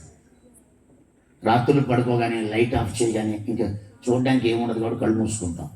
మూసుకోగానే వెంటనే ఆ ఎంజైమ్స్ రిలీజ్ అయ్యి బ్రెయిన్లో మనకి నిద్ర తీసుకొస్తాయి. కాబట్టి కళ్ళు ఎప్పుడు మూసుకోకూడదు, కళ్ళు తెరిచి తినాలి. సో ఏది ఏమైనా పిల్లరా, నేను 11 సంవత్సరాల వయసులో బాప్తిజం తీసుకున్నాను. దేవుడికి స్తోత్రం చెప్పండి, ఇంకా గట్టిగా చెప్పండి. బాప్తిజం తీసుకోగానే సాయంత్రం ఇంటికి వచ్చాక మా యొక్క ఆత్మీయ తల్లి ఏం చేసిందంటే, నీ పేరు ఇప్పుడు జీవగ్రంథంలో రాయబడింది కాబట్టి గంట ప్రార్థన సరిపోదు, నువ్వు 2 గంటలు చేయాలని సాయంత్రం స్కూల్ నుంచి వచ్చాక మళ్ళీ గంట చేయించి 4 నుంచి 5 గంటల వరకు ప్రార్థన చేయాలి. అలా చేస్తేనే, గంట ప్రార్థన చేస్తే ఉదయం టిఫిన్ పెట్టేవాళ్ళు, లేకపోతే టిఫిన్ పెట్టేవాళ్ళు కాదు. సాయంత్రం గంట ప్రార్థన చేస్తేనే ఆడుకోవడానికి గ్రౌండ్కి పంపేవాళ్ళు, లేకపోతే గ్రౌండ్కి పంపేవాళ్ళు కాదు. ఆలోచించండి, మీరు మీ పిల్లల్ని ఎంత స్ట్రిక్ట్గా పెంచుతారో. బాలుడు నడవాల్సిన త్రోవను వాడికి నేర్పండి. పెద్దవాడైనప్పుడు దాని నుండి తొలగి. చిన్నప్పుడే నేర్పకపోతే తల్లిదండ్రులు ఎవరైనా మిమ్మల్ని లెక్క అడుగుతాడు, మీకు పిల్లల్ని ఎందుకు ఇచ్చాను నేను అని అడుగుతాడు. అలా నేను ప్రతి ఉదయం 1 గంట, సాయంత్రం 1 గంట ప్రార్థన చేస్తున్నాను. నేను నా 12వ సంవత్సరంలోనే పరిశుద్ధాత్మతో నింపబడ్డాను. అమ్మ ఎన్నో సంవత్సరం? 12వ సంవత్సరం నేను పరిశుద్ధాత్మతో నింపబడి అక్కడి నుంచి నా ఆత్మీయ జీవితం ప్రారంభించాను. కాబట్టి నేను మీతో నా సాక్ష్యం ఎందుకు చెప్తున్నాను అంటే, ప్రార్థన చాలా విలువైనది. నాకు సరిగ్గా 10 ఏళ్ల వయసులోనే ప్రతి శనివారం ఉపవాసం పెట్టేవారు. స్కూల్కి వెళ్ళి పాలు తాగేసి స్కూల్కి వెళ్ళాలి. మధ్యాహ్నం ఇంటికి వచ్చేసాక ఒంటిపూట పడి ఉండేది మాకు. ఇంటికి వచ్చాక ఒక గ్లాస్ నిమ్మరసం ఇచ్చేవాళ్ళు, అంతే తప్ప సాయంత్రం 5 అయ్యే వరకు అసలు స్నాక్స్ కూడా పెట్టేవాడు కాదు. 5 తర్వాత స్నాక్స్ పెట్టేవారు. ఆ తర్వాత స్నాక్స్ లేకపోతే 6ంటికి భోజనం పెట్టేసేవారు. 5ంటికి స్నాక్స్ పెడితే 7ంటికి మళ్ళీ భోజనం పెట్టేవారు. అలా ఫాస్టింగ్ పెట్టేవాడిని. సో ఆలోచించుకో, నువ్వెంత ఉపవాసం ఉంటున్నావు. స్త్రీలైన పెద్దలైనా చిన్నలైనా వారంలో ఒక రోజు ఖచ్చితంగా నువ్వు ఉపవాసం ఉండాలి. అమ్మ ఖచ్చితంగా ఉండాలి. అలా నన్ను పెంచారు. అందుకే ఈరోజు గొప్పగా దేవుడు పరిచర్య చేయడానికి కృప దొరికింది. హల్లెలూయా. ఈ విషయం ఏంటంటే మీతో నేను చెప్తున్నా, ఆత్మీయ జీవితంలో సీక్రెట్లు తెలుసుకో. పాపాన్ని జయించాలి అంటే ఈ 3 సీక్రెట్. అయితే మనకి ఎక్కువ టైం లేనందున బైబిల్లో యేసుప్రభు స్వయంగా ఏం చెప్పాడంటే, లూకా సువార్త 17వ అధ్యాయం 26వ వచనంలో ఆయన ఏమంటాడంటే, నోవహు దినములలో జరిగినట్టే జరుగును. అంతేనమ్మా? నోవాహు దినములలో జరిగినట్టు మనుష్య కుమారుని దినములలోనూ జరుగును. నోవాహు ఓడలోనికి వెళ్ళిన దినము వరకు జనులు తినుచు త్రాగుచు పెండ్లాడుచు పెండ్లి గీయబడుచు నుండిరి. అంతలో జలప్రళయము వచ్చి వారినందరినీ నాశనం చేసెను. జలప్రళయంలో కోట్ల మంది జనులు చచ్చిపోవడానికి కారణాలు 3 మనం అనుకుంటాం జలప్రళయంలో మనుషులు చచ్చిపోవడానికి కారణం పాపం అని. పాత నిబంధనలో పాపం కారణం అని చెప్తే ఆ పాపానికి కారణాలు 3 యేసు స్వయంగా చెప్పాడు. వారు తినుచు త్రాగుచు పెండ్లాడుచు పెళ్లికిచ్చుచు, అంతే. మొత్తం కోట్లు మంది చచ్చిపోయారు. 8 మందే మిగిలారు. ఇకపోతే లోతు దినాల్లో అక్కడే రాస్తుంది, లోతు దినాల్లో జరిగినట్టే జరుగును. జనులు తినుచు త్రాగుచు కొనుచు అమ్ముచు నారు నాటుచు ఇండ్లు కట్టుచు నుండిరి. అయితే లోతు సొదొమ విడిచిపోయిన దినమున ఆకాశము నుండి అగ్నిగంధకములు కురిసి వారినందరినీ నాశనం చేసెను. నేను సొదొమ గొమొర్రా వెళ్ళి చూసొచ్చాను. ఎంత దూరం చూసిన బూడిద బూడిద బూడిద బూడిద. ఎందుకు అలాగైపోయింది అని అడిగితే, సొదొమ గొమొర్రా బూడిదైపోవడానికి కారణం ఆకాశం నుండి యాసిడ్ వర్షం కురిసింది. అగ్నితో పాటు యాసిడ్ కురిసింది. అగ్నిని ఇంకా మండించడానికి ఉపయోగపడేటువంటి సల్ఫర్ కురిసింది. అందుకు 2 జంట నగరాలు బూడిదైపోయాయి. ఆ జంట నగరాలు బూడిదైపోవడానికి కారణం ఏంటి అని పాత నిబంధనలు అడిగితే పాపం అని చెప్పాడు. కొత్త నిబంధనలో యేసయ్య అన్నాడు, ఆ పాపానికి మూల కారణం ఏంటంటే 3. జనులు తినుచు త్రాగుచు అమ్ముచు కొనుచు నారు నాటుచు ఇండ్లు కట్టుచు పెళ్లి చేసుకుంటూ ఉన్నారు. తిండి మత్తు ఇహలోక విచార, ఈ 3 జీవితాన్ని నాశనం చేసి పడేస్తాయి. ఎంతసేపు తడుపుకుంటున్నాం, ఇల్లు వాకిలి, లేకపోతే పొలము చేను, లేకపోతే వ్యాపారం, లేకపోతే అది ఇది, ఎంతసేపు తడుపుకుంటున్నాం. నీ జీవితం నాశనం అయిపోతుంది. నీ ఆత్మీయ జీవితాన్ని పాడు చేసేస్తాయి. అన్యులకు ఉండేటువంటి 3 లక్షణాలు నీకు ఉండకూడదు. నోవహు దినాల్లో కోట్ల మంది చచ్చిపోవడానికి ఈ 3 కారణం. లోతు దినాల్లో లక్షల మంది చచ్చిపోవడానికి ఈ 3 కారణం. ప్రియులారా, తర్వాత మళ్ళీ వస్తానని మోషే కొండ మీదకి వెళ్ళాడు. ఆయన రాకడ ఆలస్యమైనప్పుడు వాళ్ళు బంగారపు దూడ విగ్రహాన్ని చేసుకున్నాక నిర్గమ 32వ అధ్యాయం 6వ వచనంలో రాస్తుంది, మర్నాడు వారు ఉదయమున లేచి దహన బలులను అర్పించి సమాధాన బలులను అర్పించిరి.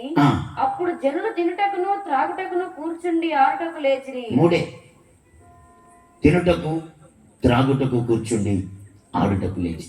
ఆ 3 వల్ల 3,000 మంది చచ్చిపోయారు. అమ్మ, ఎన్ని వేల మంది చచ్చిపోయారు? ఇలాగే బైబిల్లో 40 సంవత్సరాల అరణ్య యాత్రలో ఇశ్రాయేలీయులు చచ్చిపోవడానికి కూడా కారణం ఈ 3. 1 కొరింథీ 10వ అధ్యాయంలో 5వ వచనంలో రాస్తాడు. 1 కొరింథీ 10వ అధ్యాయం 5వ వచనంలో వారు తినుటకు త్రాగుటకు కూర్చుండి ఆడుటకు లేచిరి అంటాడు. అసలు ఇశ్రాయేలీయులు అరణ్య యాత్రలో 2 వాగ్దాన దేశం చేరారు. 20 లక్షలు పైబడిన కాలుబలం, అందరూ ఇసుకలో కలిసిపోయారు. ఎందుకు చచ్చిపోయారయ్యా ఇశ్రాయేలీయులు అంటే 7 పాపాలు కారణం అంటాడు అక్కడ. ఆ 7 పాపాలకు మూలం ఏంటంటే వారు తినుటకు త్రాగుటకు కూర్చుండి ఆడుటకు లేచిరి అంటాడు. 1 కొరింథీ 10వ అధ్యాయం 5వ వచనం అలాగే ఉందా? అయితే వారిలో ఎక్కువ మంది దేవునికి ఇష్టలుగా ఉండకపోయేది గనుక ఆ, అరణ్యంలో సంహరింపబడిరి. ఆ, వారు ఆశించిన ప్రకారము మనము చెడ్డవాడిని ఆశించకుండానట్లు ఉమ్, ఈ సంగతులు మనకు దృష్టాంతములుగా ఉన్నవి. ఉమ్, జనులు తినుటకును త్రాగుటకును కూర్చుండి ఉమ్. ఆరుటకు లేచిరి. చూసారా, అయిపోయింది. అరణ్యంలో చచ్చిపోవడానికి ఆ మూడే కారణం. అది తిను, ఇంటికి వెళ్ళి తిను, తిని తాగి నీ సుఖించు. హిందీలో అంటారు హే మేరే మన్ కావో పీవో మజా ఉడావో. చచ్చిపోయిన డీజే, పుట్టినరోజు వచ్చిన డీజేనే, అన్నిటికీ టప్పులే, అన్నిటికీ డ్యాన్స్లే. అవునా కదా ఇప్పుడు ప్రపంచం? ప్రతిదానికి డీజే. కారణం ఏంటి అంటే లోకం తీరది. నా ప్రాణమా తిను తాగు సుఖించు. ధనవంతుడు ఒకడు చచ్చిపోయాడు యేసుప్రభు కాలంలో. యేసుప్రభు కాలంలో వాడు చచ్చిపోవడానికి కారణం ఏంటంటే, అబ్బా నా పంట భలే విస్తారంగా పండింది కాబట్టి నేను ఇప్పుడు ఏం చేయను అని ఆలోచించుకుని నా ప్రాణమా తినుము త్రాగుము సుఖించు అన్నాడు. ఈ రాత్రి నీ ప్రాణమును అడుగుచున్నానన్నాడు. అంతే. సరిగ్గా 14 గంటలు టైం ఇచ్చాడు. అర్ధరాత్రి 12 అవగానే వాడు ప్రాణం తీసేసుకున్నాడు. పోయింది వాడు ప్రాణం. ఈ రాత్రే అన్నాడు దేవుడు. నువ్వు సంపాదించింది ఎవడి పాలవుతాయి అన్నాడు. కాబట్టి ప్రియులారా, ఆ ధనవంతుడు చచ్చిపోవడం కూడా కారణం ఆ మూడే. ఏమి తిందాం, ఏమి త్రాగుదాం, ఏమి ధరించుకుందాం, లేకపోతే ఎట్లా బతుకుదాం. నా ప్రాణమా తిను త్రాగు సుఖించు. లేకపోతే తిండి మత్తు ఐదు. అందుకు నేను మీతో చెప్తున్నా ప్రియులారా, జాగ్రత్త. నువ్వు నిజంగా పరలోకం రావాలి అనుకుంటే అన్యుల్లాగా బ్రతకు, అన్యుల్లాగా చెయ్యి. తిండి మత్తు ఐక్య విచారం కొరకు. ఈ మూడింటి గురించి రాకడికి లింక్ ఉంది. ఈ మూడింటికి రాకడికి లింక్ ఉంది. ఏంటా లింక్ అని అంటే, యేసు ప్రభు నీ రాకడకు సూచనలు ఏంటి అంటేనే చెప్పాడు ఈ మాటలు. ఒలీవ కొండ మీద ఇందాక మనం చదివాం. లూకా 21:34 చదివింది ఏంటంటే, రాకడ గురించి చెబుతూ 21వ అధ్యాయం అంతా రాకడ గురించి చెబుతూ, ఆ రాకడలో మీరు నిలబడాలి అనుకుంటే ఈ 3 చేయండి అని లాస్ట్లో ఈ 3 ముక్కలు చెప్పి క్లోజ్ చేసేసాడు. అయిపోయింది. అదే ఆఖరి ప్రసంగం అయింది. ఆయన మొదటి ప్రసంగంలో ఆ 3 చెప్పాడు, ఆయన మధ్యలో ప్రసంగాల్లో ఆ 3 చెప్పాడు, ఆయన లాస్ట్ ప్రసంగంలో కూడా ఆ 3 చెప్పాడు. అయిపోయింది. ఈ 3 గురించి ఒక గ్రంథం ఉంది బైబిల్లో. అది యోవేలు గ్రంథం. యోవేలు గ్రంథం మీరు ఉన్నదే 3 అధ్యాయాలు. ఆ 3 అధ్యాయాల్లో ఏం రాస్తుందంటే ఈ 3 రాస్తుంది. ఏంటి ఆ 3 అంటే, 1 ఉపవాసం ఉండండి, 2 కన్నీటి ప్రార్థన చేయండి, 3 పరిశుద్ధాత్మ పొందండి అంటాడు. నాకు ఎక్కువ టైం లేనందున ప్రియులారా, ఆ యోవేలు గ్రంథంలో 1వ అధ్యాయంలో మనం చదవద్దు, అవునో కాదు చూసుకోండి. నేను చెప్పినట్టు ఉందో లేదో బైబిల్లో చూడండి. 8వ వచనంలో పెనిమెటిని పోగొట్టుకున్నటువంటి యవనస్తురాలు అంగలార్చి ఏడవండి అంటాడు. 13వ వచనంలో యాజకులారా గోనె పట్టా కట్టుకోండి, బలిపీఠం దగ్గర పరిచయం చేయవాళ్ళారా రోదన ధ్వని చేయండి అంటాడు.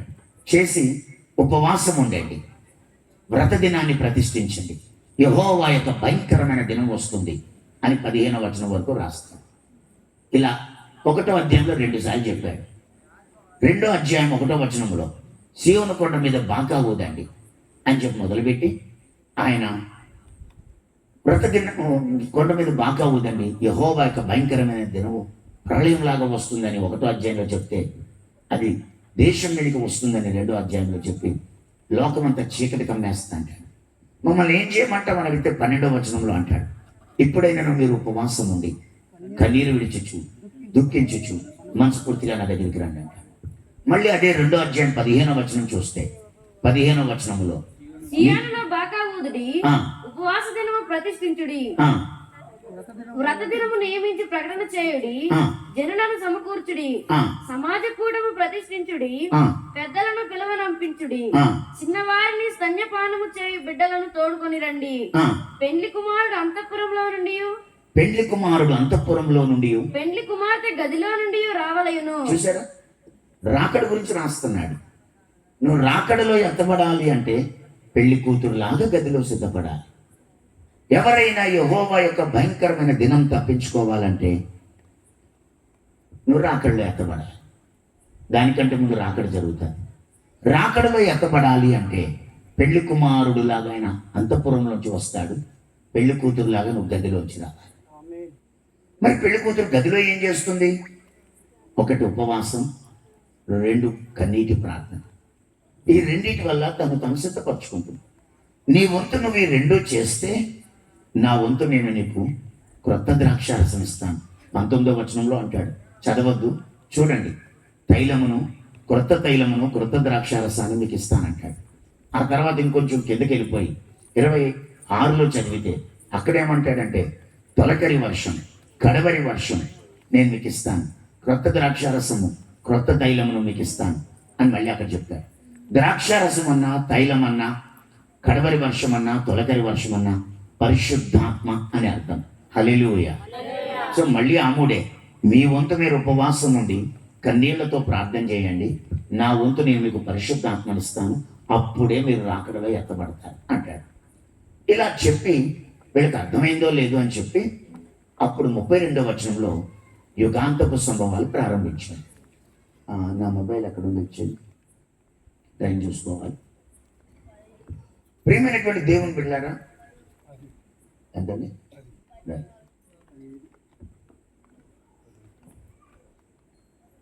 నేను 11:30కి వెళ్ళిపోతాను, 12:30కి నాకు ట్రైన్.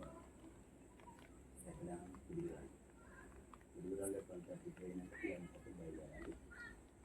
నేను ప్లాస్టిక్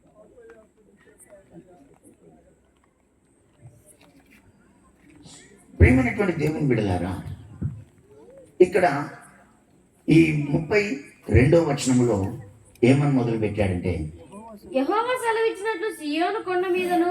ఒక్క నిమిషం 28 నుంచి చదివేద్దాం. తరువాత నేను సర్వజనుల మీద నా ఆత్మను కుమ్మరింతును, సర్వజనుల మీద నా ఆత్మను కుమ్మరిస్తాను, మీ కుమారులను మీ కుమార్తెలను ప్రవచనములు చెప్పుదురు, మీ ముసలివారు కలలు కందురు, మీ యవ్వనులు దర్శనములు చూదురు. ఆ దినములలో నేను పనివారి మీదను పనికత్తెల మీదను నా ఆత్మను కుమ్మరింతును. వినండి, సర్వజనుల మీద నేను నా ఆత్మ కుమ్మరిస్తాను. ఇది మొదటి ప్రవచనం. అంచె దినాల్లో 5 సంభవాలు జరుగుతాయి. ఈ 5లో మొట్టమొదటి సంభవం ఏంటంటే, సర్వజనుల మీద నా ఆత్మ కుమ్మరిస్తాను. అందులో నిన్ను వదిలేలే, నీ గురించి కూడా రాశాడు. సర్వజనుల మీద నేను నా ఆత్మ కుమ్మరిస్తాను కాబట్టి మీ కుమారులు కుమార్తెలు ప్రవచిస్తారన్నాడు. అంటే నీ గురించే రాశాడు. నువ్వు ప్రవచిస్తావట, నువ్వు ప్రవచనాలు చెప్పాలి అని రాశాడు. కాబట్టి రండి ప్రియులారా, సర్వజనుల మీద ఆయన ఆత్మ కుమ్మరించినప్పుడు ఎవరి మీదకి ఆత్మ దిగి వస్తుందో వాళ్ళు ప్రవక్తలు అయిపోతారు. బైబిల్లో అలాగే జరిగింది. ఆ తర్వాత 29వ వచనంలో, ఆ దినములలో నేను పనివారి మీదను పనికత్తెల మీదను నా ఆత్మను కుమ్మరింతును. అమ్మ వింటున్నావా? పనివారి మీద పనికత్తెల మీద నా ఆత్మను కుమ్మరింతును.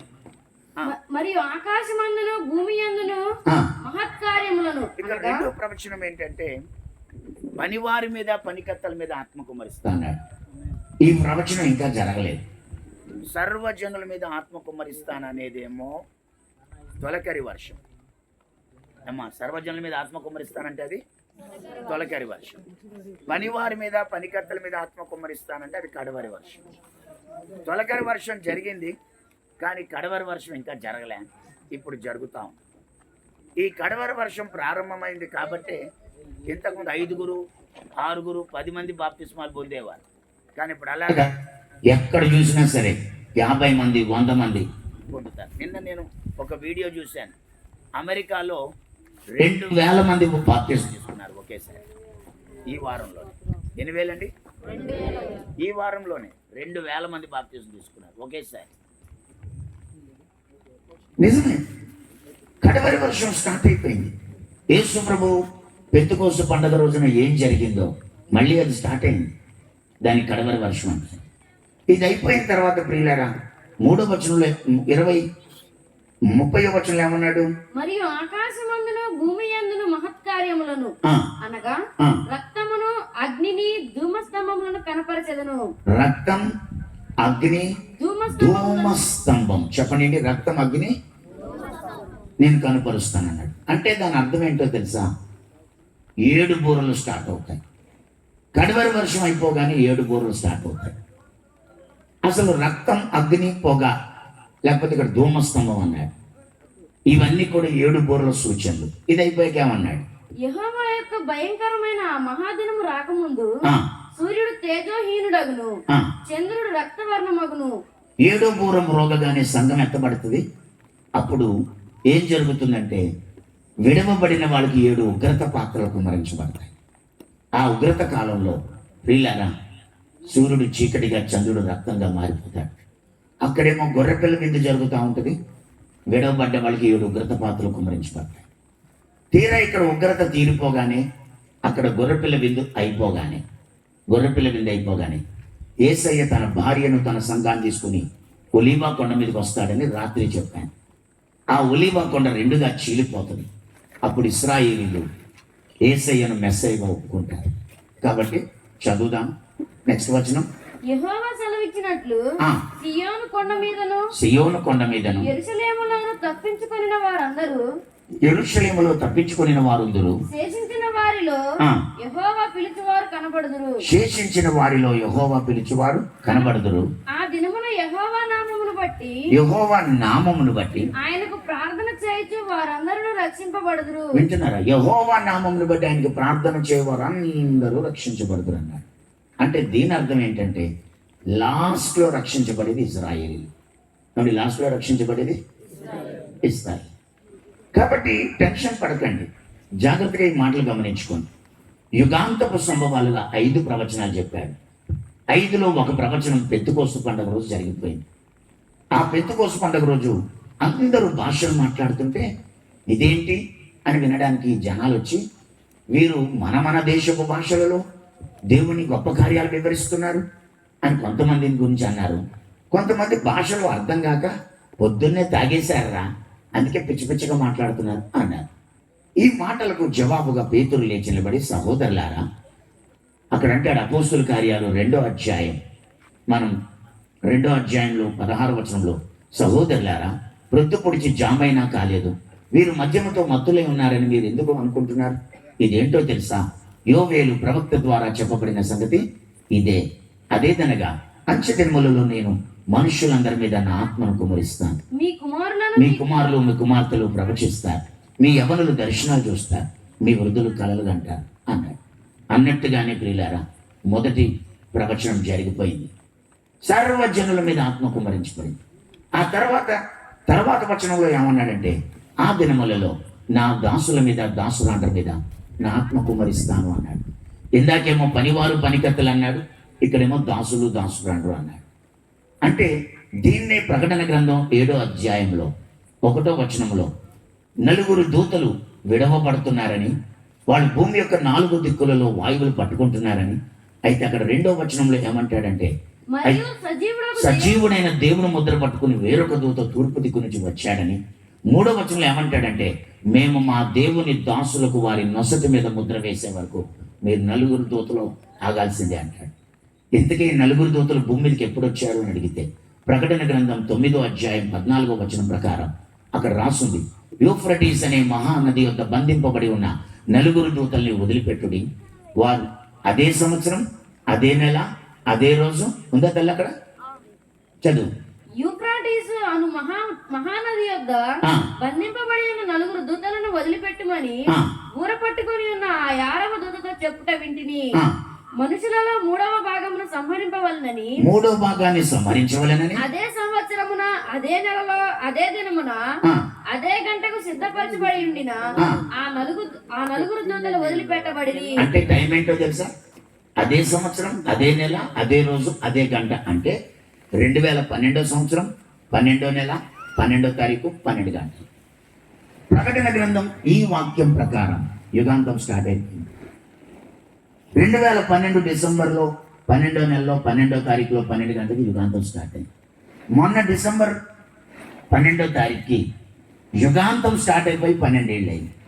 మన బైబిల్ ప్రకారమే కాదు, Mayan calendar, Nostradamus predictions, Baba Vanga predictions, ఆ తర్వాత Newton diary records, NASA reports, ఆ తర్వాత జొరాస్ట్రియన్ మత గ్రంథం, క్రైస్తవ బైబిల్ గ్రంథం, వీటన్నిటి ప్రకారం అదే సంవత్సరం, అదే నెల, అదే రోజు, అదే గంట. మన బైబిల్లో ఉందండి. యుగాంతం స్టార్ట్ అయిపోయింది. ఇకపోతే యుగాంతం స్టార్ట్ అయిపోయింది కాబట్టి స్టార్ట్ అయ్యే 12 ఏళ్ళు అయింది. 12 సంవత్సరాలుగా దేవుడు ఏం చేస్తున్నాడంటే, ఎవరు నా దాసులు అని స్కాన్ చేస్తాడు.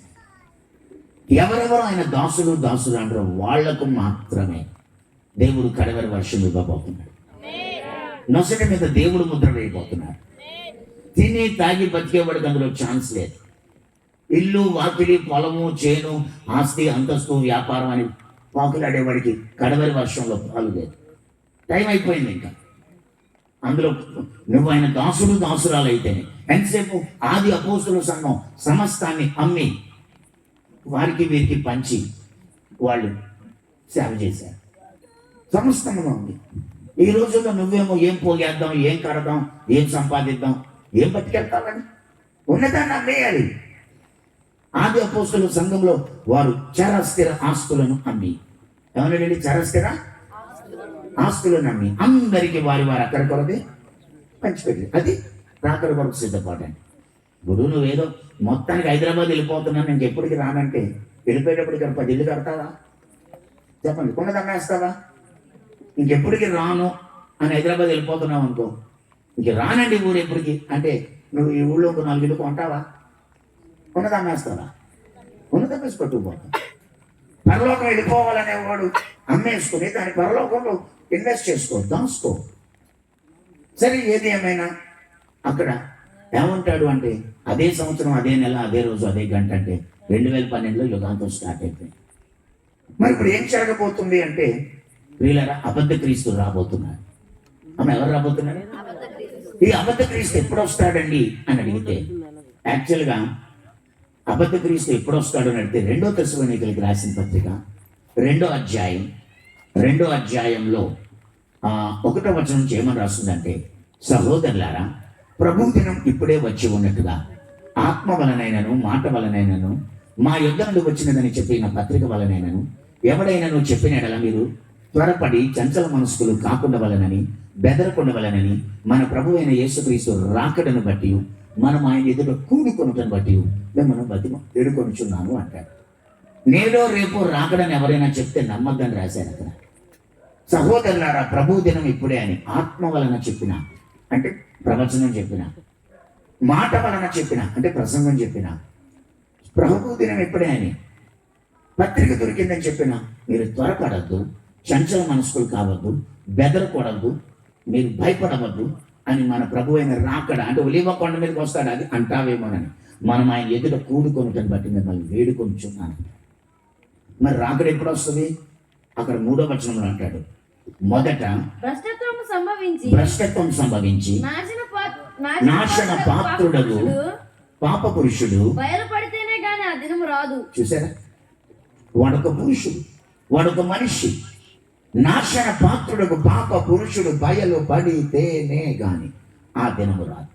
వాడు ఎలా బయలుపడతాడో రాశాడు. నెక్స్ట్ వచనం, ఏది దేవుడు అనబడునో, ఏది పూజింపబడునో దానినంతటిని ఎదిరించుచు దానికంతటికి పైగా వాడు తన్ను తాను హెచ్చించుకొనుచు తాను దేవుడనని తన్ను కనపరుచుకొనుచు దేవుని ఆలయంలో కూర్చుంటుంది కనుక ఏ విధముగానైనా ఎవడ మిమ్మల్ని మోసపరచనీయకుడి. చూసారా, ఇప్పుడు ఇంతకీ అబద్ధ క్రీస్తు ఎప్పుడు వస్తాడు అంటే, ఏది దేవుడు అనబడునో, ఏది పూజింపబడునో దానికంతటికి పైగా వాడు తన్ను తాను హెచ్చించుకుంటూ తానే దేవుడనని తన్ను కనుపరుచుకొనుచు దేవుని ఆలయములో కూర్చుండును గనుక ఏ విధము చేతనైనా ఎవ్వడు మిమ్మల్ని మోసం చేయకుండా చూసుకోండి అన్నాడు. ఆలయం ఉందా అంటే లేదండి. ఆలయం స్థలంలో ఒక మసీదు ఉంది. ఒకప్పుడు సొలొమోను కట్టినటువంటి ఆలయాన్ని బబులోను రాజు వచ్చి కూల్చేశాడు. 70 సంవత్సరాలు వాళ్ళు బానిసలుగా బతికి విడుదల పొంది 70కి 80కి మధ్యలో ఎజ్రా నెహెమ్యాల కాలంలో మందిరాన్ని కట్టుకున్నారు. ఆ మందిరం కాస్త యేసు ప్రభు చూపించి, రాయి మీద రాయి ఇది నిలవదు, ఇది కూలిపోద్ది అని చెప్పాడు. ఆ రోజే అది మళ్ళీ కట్టబడినప్పుడు ఆ స్థలంలో, పరిశుద్ధ స్థలంలో నిలవరాని హేయమైన వస్తువు నిలుచుట మీరు చూసినప్పుడు చదువువాడు గ్రహించుగాక అని చెప్పాడు. ఆ రోజే అలా చెప్పిన మాట ఎక్కడుంది అంటే మత్తయి 24, మార్కు 13, లూకా 21 ఈ 3 అధ్యాయాల్లో కూడా చెప్పాడు యేసయ్య. అన్నట్టుగానే క్రీస్తు శకం 70లో ఆ మందిరాన్ని కూడా కూల్చేశారు. ఎప్పుడైతే మందిరాన్ని కూల్చేశారో బైజాంటైన్స్ అనేటువంటి ముస్లింలు కాలంలో ఆ మందిరం స్థలంలో ఒక మసీదు కట్టారు. మీరు యెరూషలేం చూస్తే యెరూషలేం మధ్యలో ఒక బంగారపు గోపురం కనబడుతుంది. ఆ బంగారపు గోపురం అల్ అక్సా మస్జిద్, అది దాన్నే డోమ్ ఆఫ్ ది రాక్ అంటారు.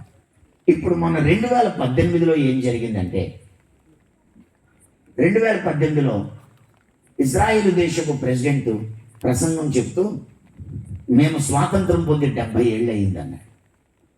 70 ఏళ్ళు ఎలాగైంది అంటే 48 మే 14న వాళ్ళు స్వాతంత్రం పొందారు. అసలు ఏం జరిగింది అంటే మన బైబిల్లోనే మత్తయి సువార్తలో 24లో 32వ వచనంలో యేసయ్య స్వయంగా చెప్పారు. మత్తయి 24:32 అంజూరపు చెట్టును చూచి ఆ. ఒక ఉపమానము నెరవేర్చుకొనుడి. ఒక ఉపమానమును నేర్చుకొనుడి. అంజూరపు కొమ్మకు లేతదై ఆ, చిగురించినప్పుడు ఆ. వసంతకాలం ఇంకా సమీపముగా ఉన్నదని మీకు తెలియను. ఆ, ఆ ప్రకారమే ఆ. మీరు ఈ సంగతులన్నీ జరుగుట చూచినప్పుడు ఆ. ఆయన సమీపముననే ద్వారము దగ్గరనే ఉన్నాడని తెలుసుకొనుడి. వింటున్నారమ్మా? సమీపముననే ద్వారం దగ్గర నిలబడి ఉన్నాడని తెలుసుకోండి. ఆ, ఇవన్నీ జరుగు వరకు ఆ. ఈ తరము గతింపదని నిత్యముగా మీతో చెప్పుచున్నాను. తరం అంటే ఏంటో తెలుసా? ఒక మనుష్యుని ఆయుష్. మా తాతగారి తరం అయిపోయింది, మా నాన్నగారి తరం ఇప్పుడిప్పుడే పూర్తయిపోతుంది, నా తరం సగం అయిపోయింది, నా కొడుకు తరం పావు అయింది, నా మనవడి తరం స్టార్ట్ అయింది. తరం అంటే ఒక మనుష్యుని ఆయుష్. మనుష్యుని ఆయుష్ అంటే 70, అధిక బలం ఉంటే 80. అంజూరపు చెట్టును సమస్త వృక్షాలను చూడండి, అవి ఎప్పుడైతే చిగురిస్తాయో అక్కడి నుంచి మీరు గుర్తుపెట్టుకోవాల్సింది 4 విషయాలు. 1, వసంతకాలం స్టార్ట్ అయింది అంటే సిద్ధపాటు. 2, నేను సమీపంగా ద్వారంలో నిలబడి ఉన్నా. 3, అది ఆ తరం గతించదు, అది చివరి తరం. 4, ఆకాశం భూమి గతిస్తాయి కానీ నా మాటలు ఏ మాత్రమును గతింపవు అని రాశారు. దీని ప్రకారం ప్రియమైనటువంటి దేవుని బిడ్డలారా, 2వ ప్రపంచ యుద్ధం అయిపోగానే 1945 నుండి 55 వరకు ప్రపంచంలో అన్ని దేశాలకు స్వాతంత్రం ఇచ్చారు. అన్ని దేశాలకు స్వాతంత్రం ఇచ్చారు. 1947 ఆగస్టు 15 భారతదేశానికి పాకిస్తాన్కి స్వాతంత్రం ఇస్తే 48 మే 14 ఇస్రాయేలీలు స్వాతంత్రం ఇచ్చారు. అంటే అంజూరపు చెట్టు అంటే ఇజ్రాయేలీలు, సమస్త వృక్షాలు అంటే మిగతా దేశాలు. సో 1948లో స్టార్ట్ అయింది. ఏంటి అంటే 1, వసంతకాలం. 2, ఆయన ద్వారంలో నిలబడడం. 3, అది చివరి తరం. 4, ఆకాశం భూమి గతించిన నా మాటలు ఏ మాత్రమును గతించు. మొన్న 2018 సంవత్సరంలో ప్రెసిడెంట్ గారు, ఇస్రాయేల్ దేశపు ప్రెసిడెంట్ ఏమన్నాడంటే, ప్రపంచంలో ఇస్రాయేలీలు తోపు అని అందరూ అంటారు, కానీ నిజమే. కానీ స్వాతంత్రం పొంది 70 ఏళ్ళు అయిపోయినా మాకు ఇంకా మందిరం కట్టుకోలేదు. మందిరం స్థలంలో మసీదు ఉంది మాకు. ఇప్పుడు ఆ మసీదుని మేము తీసేసి మందిరం కట్టుకోవాలి. ఎందుకంటే మా మందసం దొరికేసింది, మందసం రెడీగా ఉంది. మందసంతో పాటు తొలి బలికి అవసరమైన ఎర్రని పెయ్యాలు రెడీగా ఉంది, అంతా రెడీగా ఉంది. మందిరమే లేదు మాకు. అయితే మా 2వ మందిరాన్ని 70కి 80కి మధ్యలో ఎజ్రా నెహెమ్యాలు కట్టారు.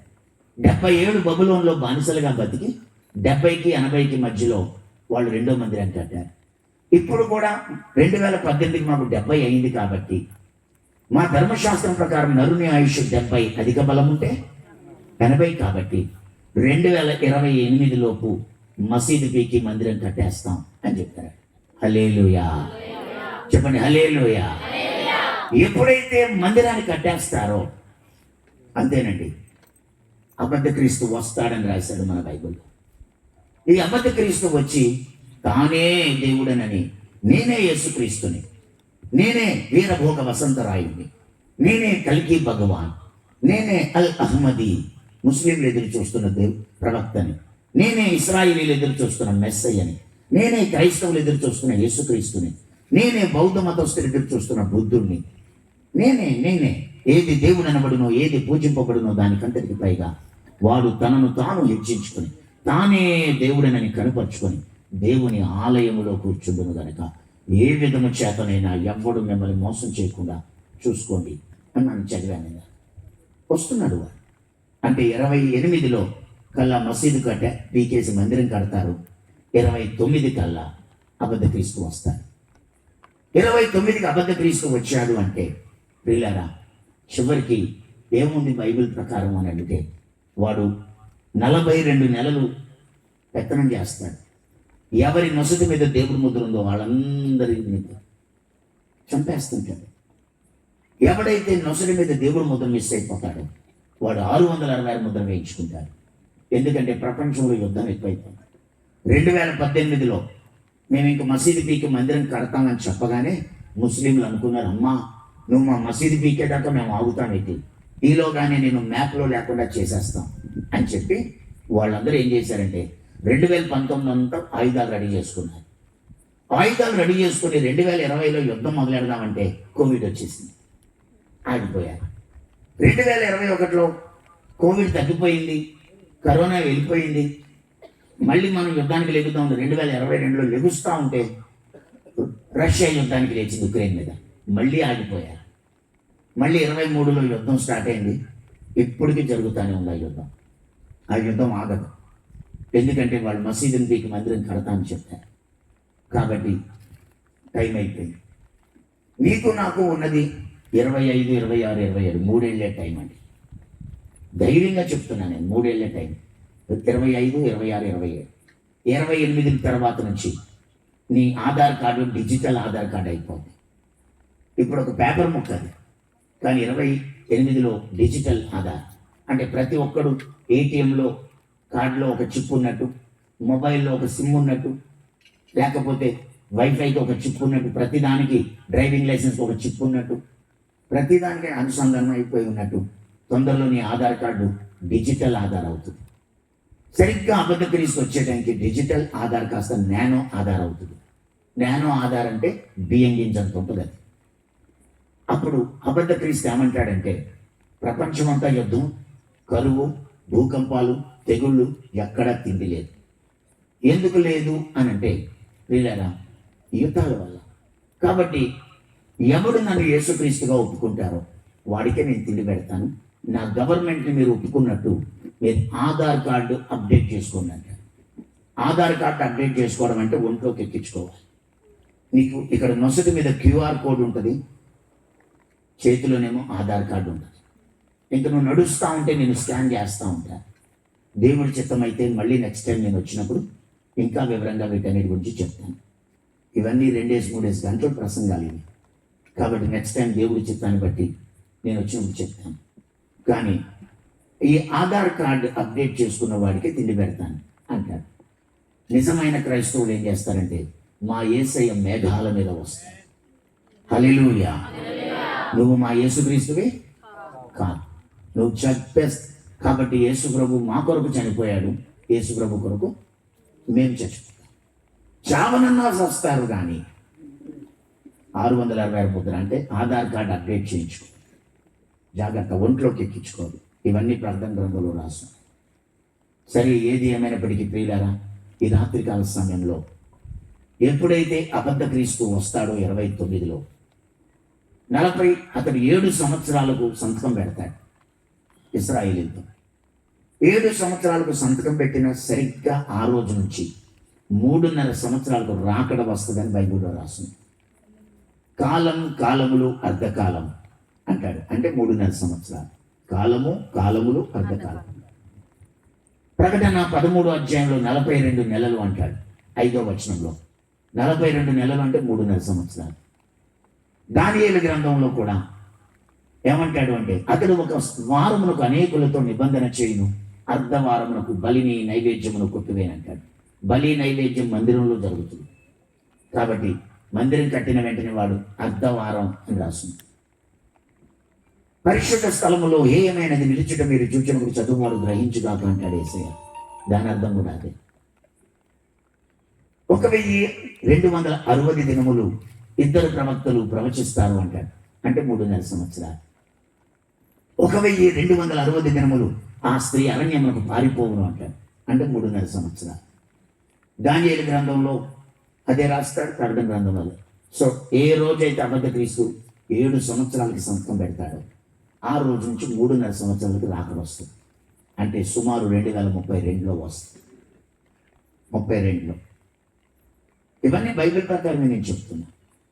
ఆ తర్వాత 32, ఈ 29 నుంచి 32 వరకు ఏం జరుగుతుందంటే ఈ భూమి మీద 7 బూరలు ఊదబడతాయి. ఆమె ఎన్ని బూరలు? మర్చిపోవద్దు, సంఘం ఎప్పుడు ఎత్తబడుతుందంటే కడబూరం రోగినప్పుడు. చెప్పండి, ఏ బూర? కడబూరం రోగాలి అంటే దానికంటే ముందు 6 బూరలు మోగాలి. అక్కడెక్కడో బూర మోగితే మనకి వినబడదు, మనకి కనబడదు. మరి ఎలా తెలుస్తుంది? ప్రకటన గ్రంథం 8వ అధ్యాయం 6వ వచనంలో 7 దూతలు 7 బూరలు పట్టుకుని రెడీగా ఉన్నారు. అయితే మొదటి దూత బూర ఊదినప్పుడు రక్తపు వడగండ్లు అగ్ని కురిసి భూమి మీద పడినందున భూమి మీద 3వ భాగం కాలిపోయింది, చెట్లలో 3వ భాగం కాలిపోయింది, పచ్చగడ్డ అంతా కాలిపోయింది అన్నాడు. ఇందాక యోవేల్లో ఏం చదివాం? రక్తం, అగ్ని, ధూమస్తంభం అని చదివాం. ఇవే 3 మాటలు అపోస్తుల కార్యాలు 2వ అధ్యాయంలో 18వ వచనంలో అక్కడ కూడా ఏమని రాస్తుంటుందంటే రక్తం, అగ్ని, పొగ, ఆవిరి అని రాస్తుంది. రక్తం, అగ్ని, పొగ, ఆవిరి. కాబట్టి ప్రియులారా, మొదటి దూత బూర ఊదినప్పుడు ఆకాశం నుండి రక్తపు వడగండ్లు పడతాయి, అగ్ని వర్షం కురుస్తుంది. అప్పుడు మీరు ఏమనుకోవాలి అంటే ఏకంగా ఒక ఊళ్ళో కాదు, ఒక జిల్లాలో కాదు, ఒక రాష్ట్రంలో కాదు, ఒక దేశంలో కాదండి, భూమి మీద 3వ భాగం కాలిపోతాయి, చెట్లలో 3వ భాగం కాలిపోతాయి, పచ్చగడ్డ అంతా కాలిపోతాయి. అప్పుడు అనుకోవాలి, ఓహో మొదటి దూత బూర ఊదేశాడు కాబోలు అనుకోవాలి. అంతలోనే 2వ దూత బూర ఊదుతాడు. ఒక గ్రహశకం వచ్చి భూమిలో సముద్రంలో పడుతుంది. దానివల్ల సముద్రములో 3వ భాగం రక్తం అయిపోయింది. సముద్రములో ప్రాణము గల జంతువులలో 3వ భాగం చచ్చింది. ఓడలలో 3వ భాగం నాశనం. అంటే ఈ ప్రపంచంలో ఎన్ని ఓడలు ఉన్నాయో అందులో 3వ భాగం నాశనమై అని రాస్తాడు. దీని అర్థం ఏంటంటే 2వ దూత బూర ఊదినప్పుడు ఈ భూమిలో ఊగిపోయేలాగా ఒక గ్రహశకలం సముద్రంలో పడితే భూమి షేక్ అయిపోతుంది. 7 సముద్రాలకు సునామీ వస్తుంది. మీకు సముద్రం ఎంత దూరం అండి? ఇక్కడికి ఎంతండి? 150 నుంచి 120 కానీ 150 కానీ దగ్గర 100 కిలోమీటర్ల వరకు సునామీ వస్తుంది. మీరు బతికిపోయారు. ఓడలు దొరుకుంటూ వచ్చేస్తాయి. ప్రపంచం అంతటా 7 సముద్రాలకు వచ్చేస్తాయి. వాళ్ళు ఎవరో చెప్పారు, విజయవాడలో ఒక కొండ ఉంది, కొండ మీద ఒక దేవత ఉంది, దేవత ముక్కుకో పొడకుంది, కృష్ణానది ఎంతటి పొంగుద్ది అంటే ముక్కు పొడకను ముట్టుకొని అంత ఎత్తని చెప్పాడు. శ్రీమద్విరాట్ పోతులూరి వీరబ్రహ్మని చెప్పాడు. కానీ ఎప్పుడు జరుగుద్దో చెప్పలే. మన బైబిల్లో రాస్తుంది 2వ దూత బూర ఊదినప్పుడు అగ్ని చేత మండుచున్న పెద్ద టైం సరిపోదు. 2వ దూత బూర ఊదినప్పుడు సముద్రం ఎంత రివర్స్ పొంగుద్దంటే విజయవాడ దాటి ఖమ్మం దాకా వచ్చేస్తుంది. ఆ సముద్రం ఖమ్మం జిల్లా దాకా అంత పెద్ద సునామీలు రాబోతున్నాయి. ఇంకేం బతుకుతాడు మనిషి? ఏం తింటాడు మనిషి? కాబట్టి మళ్ళీ అగ్నితో మండుతున్న గ్రహశకలం, సముద్రములో 3వ భాగం రక్తం అగ్ని వెళ్ళైపోయింది. 3వ దూత బూర ఊదినప్పుడు ఇదంతా జరుగుతున్నప్పుడు గుర్తుపెట్టుకోవాలి, ఓహో 2వ బూర కూడా ఊదేశారు కాబోలు అనుకోవాలి. 3వ దూత బూర ఊదినప్పుడు త్రాగే నీళ్లలో 3వ భాగం చేదైపోతారు. 4వ దూత బూర ఊదినప్పుడు సూర్యచంద్ర నక్షత్రాల్లో చీకటి కమ్ముతుంది. 5వ దూత బూర ఊదినప్పుడు 9వ అధ్యాయంలో 1వ వచనంలో అగాధము తెరవబడి అందులోంచి ఒక పొగ బయటకు వస్తారు. ఆ పొగ సూర్యుని వాయుమండలాన్ని కప్పుతారు. అందులోంచి మిడతలు బయటకు వచ్చి ఎవరి నొసటి మీద దేవుడు ముద్ర లేదో వాళ్ళందరినీ కలుస్తారు. ఆ మిడతలు నువ్వు 80వ అంతస్తులో ఉన్నా అక్కడికి వచ్చి కలుస్తాయి. అది నొసటి మీద ముద్ర లేని వాళ్ళు కలుస్తాయి. హల్లెలూయా చెప్పండి, హల్లెలూయా. ఇంకా గట్టిగా చెప్పండి, ఇంకా గట్టిగా చెప్పండి, ఇంకా గట్టిగా చెప్పండి. నొసటి మీద ముద్ర. కడవరి వర్షం మిస్ అయిపోయిన వాళ్ళు, ఎవరెవరు దేవుడి దాసులు కాకుండా పిచ్చి పిచ్చి లెక్కల్లో ఈ లోకం కొరకు బతుకుతున్నారు లోకాశంతో, వాళ్ళందరినీ మిడతలు కలుస్తాయి. అయితే ఇది ఎక్కడ జరుగుతుందో చెప్పేస్తాను. సరిగ్గా మన పాకిస్తాన్ పక్కన ఆఫ్ఘనిస్తాన్ పక్కన తుర్కమెనిస్తాన్ అనే దేశం ఉంది. ఆ తుర్కమెనిస్తాన్ పక్కన ఉన్న దేశంలో సైబీరియా ఎడారి అంటారు దాన్ని. ఆ ఎడారిలో దర్వాజా అని ఒక సిటీ ఉంది. ఆ సిటీ పక్కన ఏం జరుగుతుందంటే మీ ఊరు ఎంత పెద్దదో అంత పెద్ద గొయ్యి ఉంది అక్కడ. ఆ గోతులో మంటలు మండుతున్నాయి. మీరు ఎవరన్నా చూడాలనుకుంటే గేట్ ఆఫ్ హెల్ అని కొట్టండి సెల్ ఫోన్లో. మీరు యూట్యూబ్లోకి వెళ్ళి గేట్ ఆఫ్ హెల్ అని కొట్టండి. ఎవరైనా ఒకరు కొట్టి ఓపెన్ చేయండి, గేట్ ఆఫ్ హెల్ అని కొట్టండి. వీళ్ళరా మీ ఊరంత పెద్ద గొయ్యి అది మండుతుంది. ఎప్పటి నుంచి మండుతుంది అంటే క్రీస్తు 1970లో ఎడారిలో ఒంటెలు కాసేవాడు ఒకడు గబుక్కున ఆ గొయ్యి చూసి ఆ గోతులో నుంచి గ్యాస్ వాసన వస్తుంది. ఏంటి అసలు ఈ గ్యాస్ వాసన వల్ల అనవసరం వాతావరణం పాడైపోద్ది, కాబట్టి అందులో ఒక నిప్పు పడేస్తే ఇక గ్యాస్ అయిపోతే అదే ఆరిపోద్ది అని చెప్పి 1970లో ఎప్పుడో పడేశాడండి. ఇప్పటికీ 70 ఏళ్ళు అయిందండి. 70 ఏళ్ళు అయింది, అది మండుతానే ఉంది. ఓపెన్ చేశారా గేట్ ఆఫ్ హెల్ అని కొట్టి?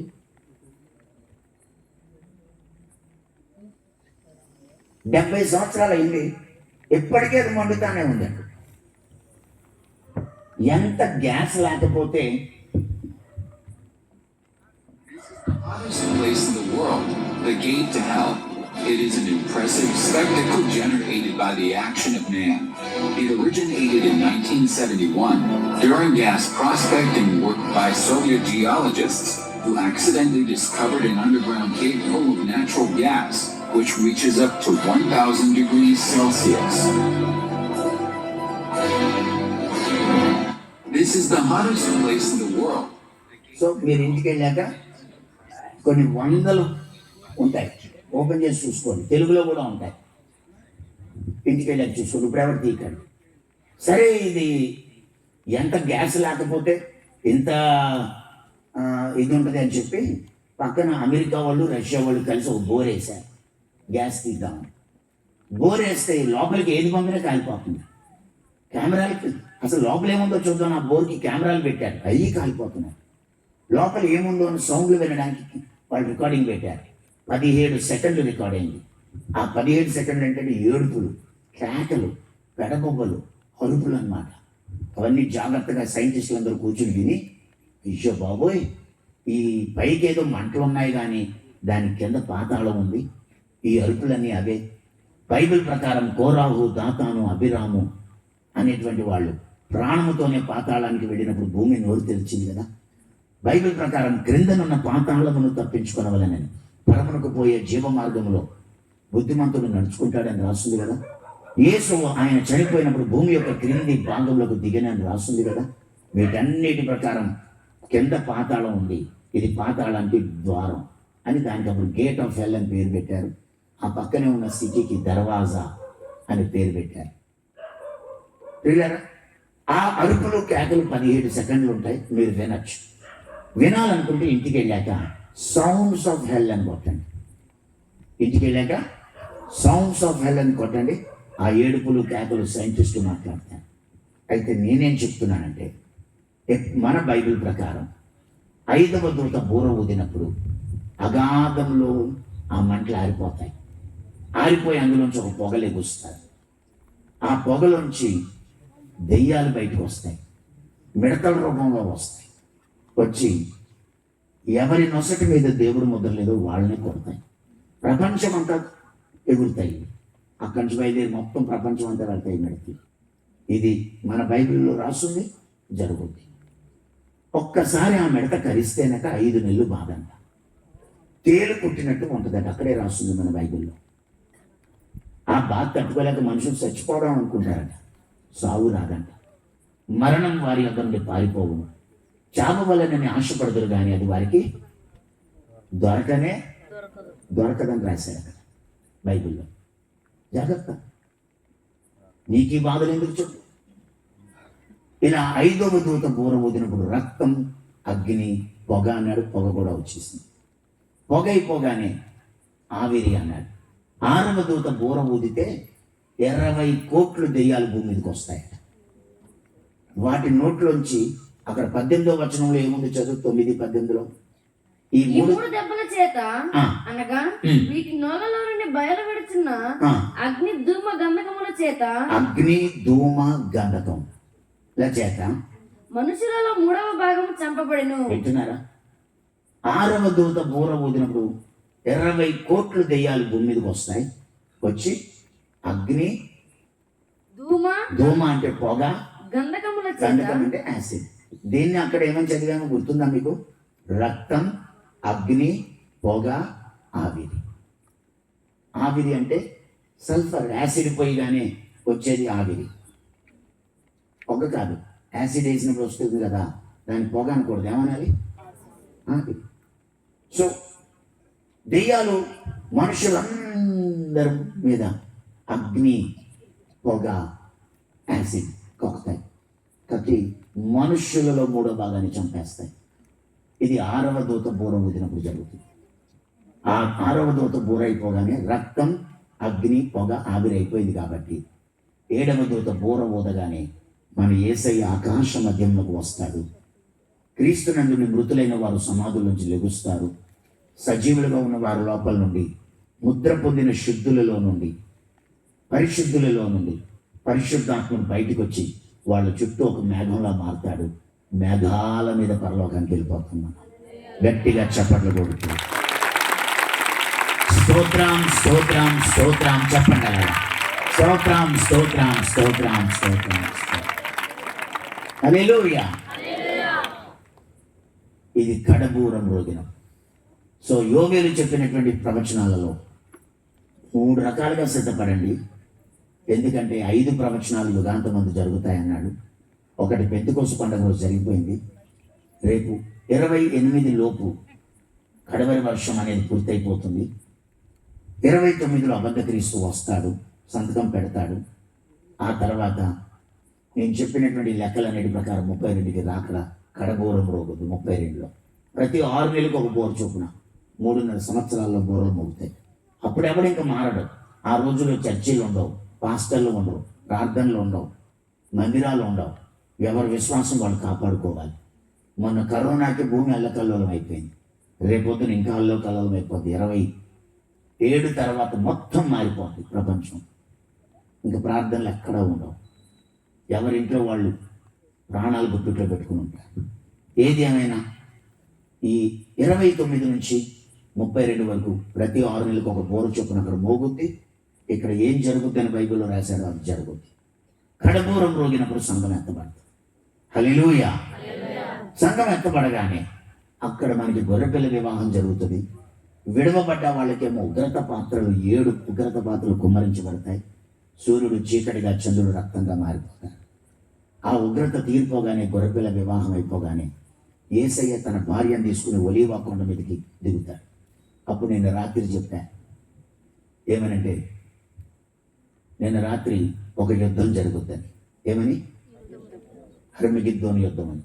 సరిగ్గా ఒలీవ కొండ మీదకి యేసయ్య దిగినప్పుడు ఒకప్పుడు ఎర్ర సముద్రం ఎలా చీలిపోయిందో, అంటే ఇశ్రాయేలీయులు పరిగెడతా ఉంటే ముందు ఎర్ర సముద్రం, వెనకాల ఫరో సైన్యం ఉండింది. సేమ్ రేపంతే 2036లో అమ్మ ఎప్పుడైనా 2036లో ఇశ్రాయేలీయులు భూమి మీద ఎక్కడ దాక్కున్నారో కనబడేలా చేస్తాడు అబద్ధ క్రీస్తు. అప్పుడు అబద్ధ క్రీస్తు ఇశ్రాయేలీయులు చంపేద్దామని భూరాజులందరూ 10 మంది భూరాజులతో, భూలోకపు సేనలతో ఇశ్రాయేలుతో చంపడానికి బయలుదేరుతారు. బయలుదేరినప్పుడు ఇశ్రాయేలీయులు పరిగెడుతుంటే ఒకప్పుడు ఎర్ర సముద్రం వెనక ఫరో సైన్యం ఉన్నట్టు సేమ్, ముందేమో ఒలీవ కొండ ఉంటుంది, వెనకాల అబద్ధ క్రీస్తు సైన్యం ఉంటుంది. అప్పుడు యేసయ్య ఆ ఒలీవ కొండ మీదకి దిగుతాడు. అప్పుడు ఆ ఒలీవ కొండ 2గా చీలిపోద్ది. ఆయన కొండ మీద ఇలా నిలబడి ఉంటే ఒక లోయ ఆజీలు వరకు ఏర్పడుతుందని రాశాడు అక్కడ. ఆ లోయలోకి ఇశ్రాయేలీయులు పరిగెత్తి గుండెలు బాదుకుంటూ ఒకరు తన జ్యేష్ఠ కుమారుని విషయమై ప్రలాపించినట్టు ప్రలాపిస్తూ అప్పుడు మన యేసయ్యని వాళ్ళు మెస్సయ్య అని ఒప్పుకుంటారు. ఒక పక్క వాళ్ళు మెస్సయ్యగా ఒప్పుకొని ప్రభువు నామమును బట్టి ప్రార్థన చేయు వారందరూ అని చదివాము. నాకు గుర్తుందా? ప్రభు నామమును బట్టి సియోను కొండ మీదను యెరూషలేములోను తప్పించుకొనిన వారిలో, శేషించిన వారిలో యెహోవా పిలచువారు కనబడుదురు. ఎక్కడుంది? యోవేలు 2:32లో ఉంది. చదివాను ఇందాక. అప్పుడు ప్రభు నామమును బట్టి ప్రార్థన చేయు వారందరూ రక్షించబడతారు. ఒక పక్క ఇశ్రాయేలు రక్షించబడతా ఉంటే మరో పక్క యేసయ్య తన నోట నుండి బయలుదేరుతున్న అగ్ని చేత, ఖడ్గము చేత అబద్ధ క్రీస్తుతో, అబద్ధ ప్రవక్తతో యుద్ధం చేసి వాళ్ళిద్దరిని పట్టుకుని అగ్నిగుండంలో పడేస్తారు. హల్లెలూయా చెప్పండి. హల్లెలూయా, హల్లెలూయా, అలా 5వ ప్రవచనం కూడా జరుగుతుంది.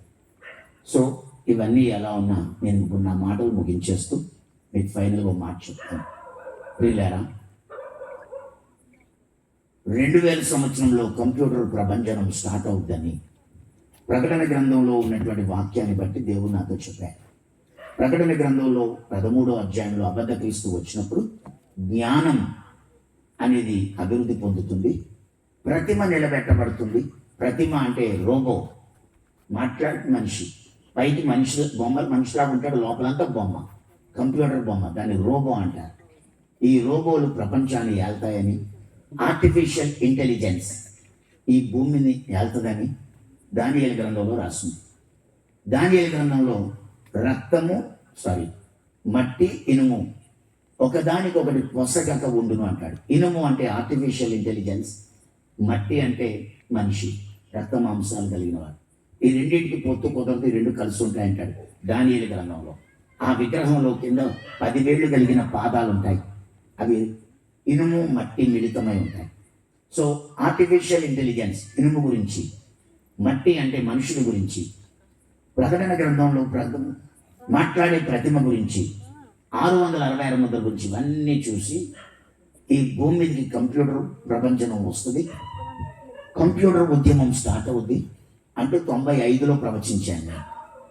ప్రవచించినప్పుడు 2000 సంవత్సరం వరకు విండోస్ 95, 96, 97, 98 మీద ఆధారపడిన మనం 2000 సంవత్సరం మార్చి నెలలో కంప్యూటర్ ఎక్స్పీ వచ్చిందండి. ఎక్స్పీ రాగానే ప్రపంచం మారిపోయింది. అప్పుడు దాకా ఫోటోలు తీసి రీళ్లు కడిగేవాళ్ళు, అప్పుడు దాకా సినిమా తీసి రీళ్లు కడిగేవాళ్ళు, అప్పటిదాకా క్లాత్ బ్యానర్లు రాసేవాళ్ళు. ఈ సిస్టమ్, ఈ సౌండ్, ఈ కార్డ్లెస్, ఈ ఎల్ఈడీలు ఉండేవి కాదు. అంతకుముందు పుంగీలు ఉండేవి, కొట్టాలు ఉండేవి, మామూలు మైకులు ఉండేవి. సో ఈరోజు ఈ ఫ్లెక్స్ ఉంది, అప్పుడు రాసుకునేవాళ్ళు, ఈ ఫ్లెక్స్లు ఉండేవి కాదు. ఇప్పుడు మనం వేసుకునే రంగులు ఇవన్నీ కూడా ఏంటనుకున్నారు, ఈ లైట్లు ఇలాంటివి అప్పుడు ఉండేవి కాదు. ఇవన్నీ కంప్యూటర్ విప్లవం స్టార్ట్ అయినాక. కాబట్టి 2000లో కంప్యూటర్ విప్లవం స్టార్ట్ అయింది. ప్రభువా నెక్స్ట్ ఏంటని అడిగాను నేను. అడిగితే ఆయన చెప్పాడు, 12 ఏళ్లకు, సరిగ్గా 12 ఏళ్లకు యుగాంతం స్టార్ట్ అవుతుంది అన్నాడు. 2012 డిసెంబర్లో యుగాంతం స్టార్ట్ అవుద్ది అని ప్రవచించాను. అలా ప్రవచించినట్టే అన్ని ఛానల్స్లో చెప్పడమే కాదు, దొరికిందే సందని ఒకడు 2012 యుగాంతం అనే సినిమా కూడా తీసేసి, వీళ్ళ నెక్స్ట్ ఏంటి ప్రభు అని అడిగాను నేను.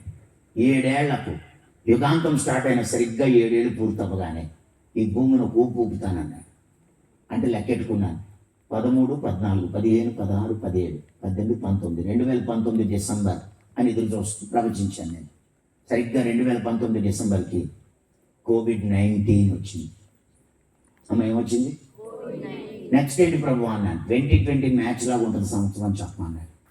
అదే ప్రసంగించాను, అక్షరాలు అది జరిగింది. 2000 గురించి ఏం చెప్పానో అది జరిగింది, 2012 గురించి ఏం చెప్పానో అది జరిగింది, 2018 గురించి ఏం చెప్పానో అది జరిగింది, 2019 గురించి ఏం చెప్పానో జరిగింది, 2020 గురించి ఏం చెప్పానో జరిగింది.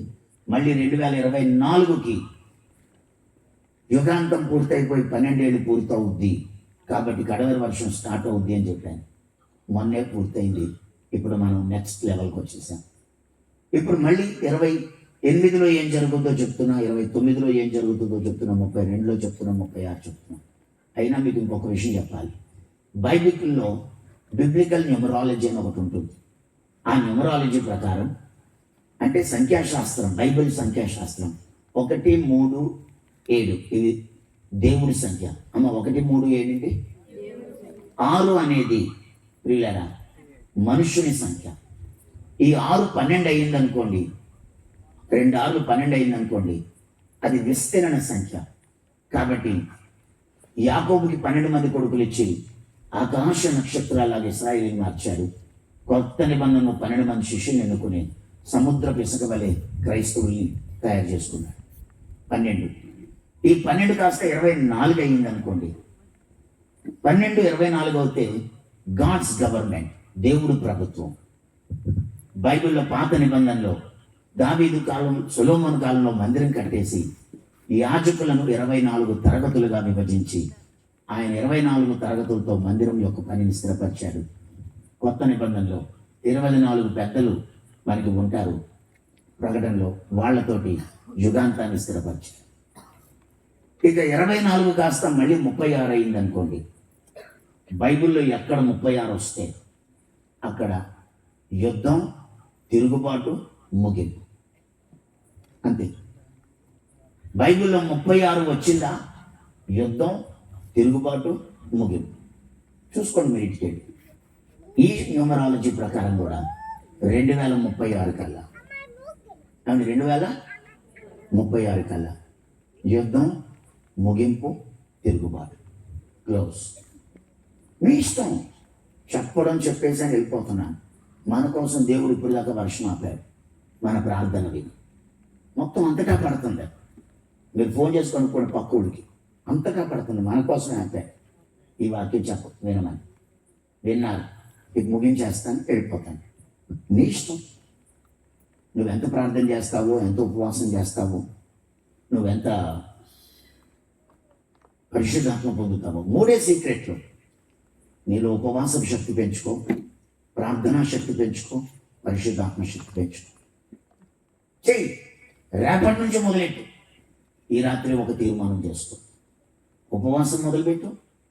ఉపవాసం శక్తి పెంచుకో, ప్రార్థనా శక్తి పెంచుకో, పరిశుద్ధాత్మ శక్తి పెంచుకుని ఆయన రాకడకు సిద్ధపడు. ఈ 3 ఉన్నవాడు పాపాన్ని జయిస్తాడు. అమ్మ, ఈ 3 ఉన్నవాడు తిండి, మత్తు, ఐహిక విచారంలో ఉన్నవాడు పాపంలో పడిపోతాడు. ఉపవాసం లేనోడు, ప్రార్థనా జీవితం లేనోడు, పరిశుద్ధాత్మ అభిషేకం లేనోడు పాపంలో పడిపోతాడు.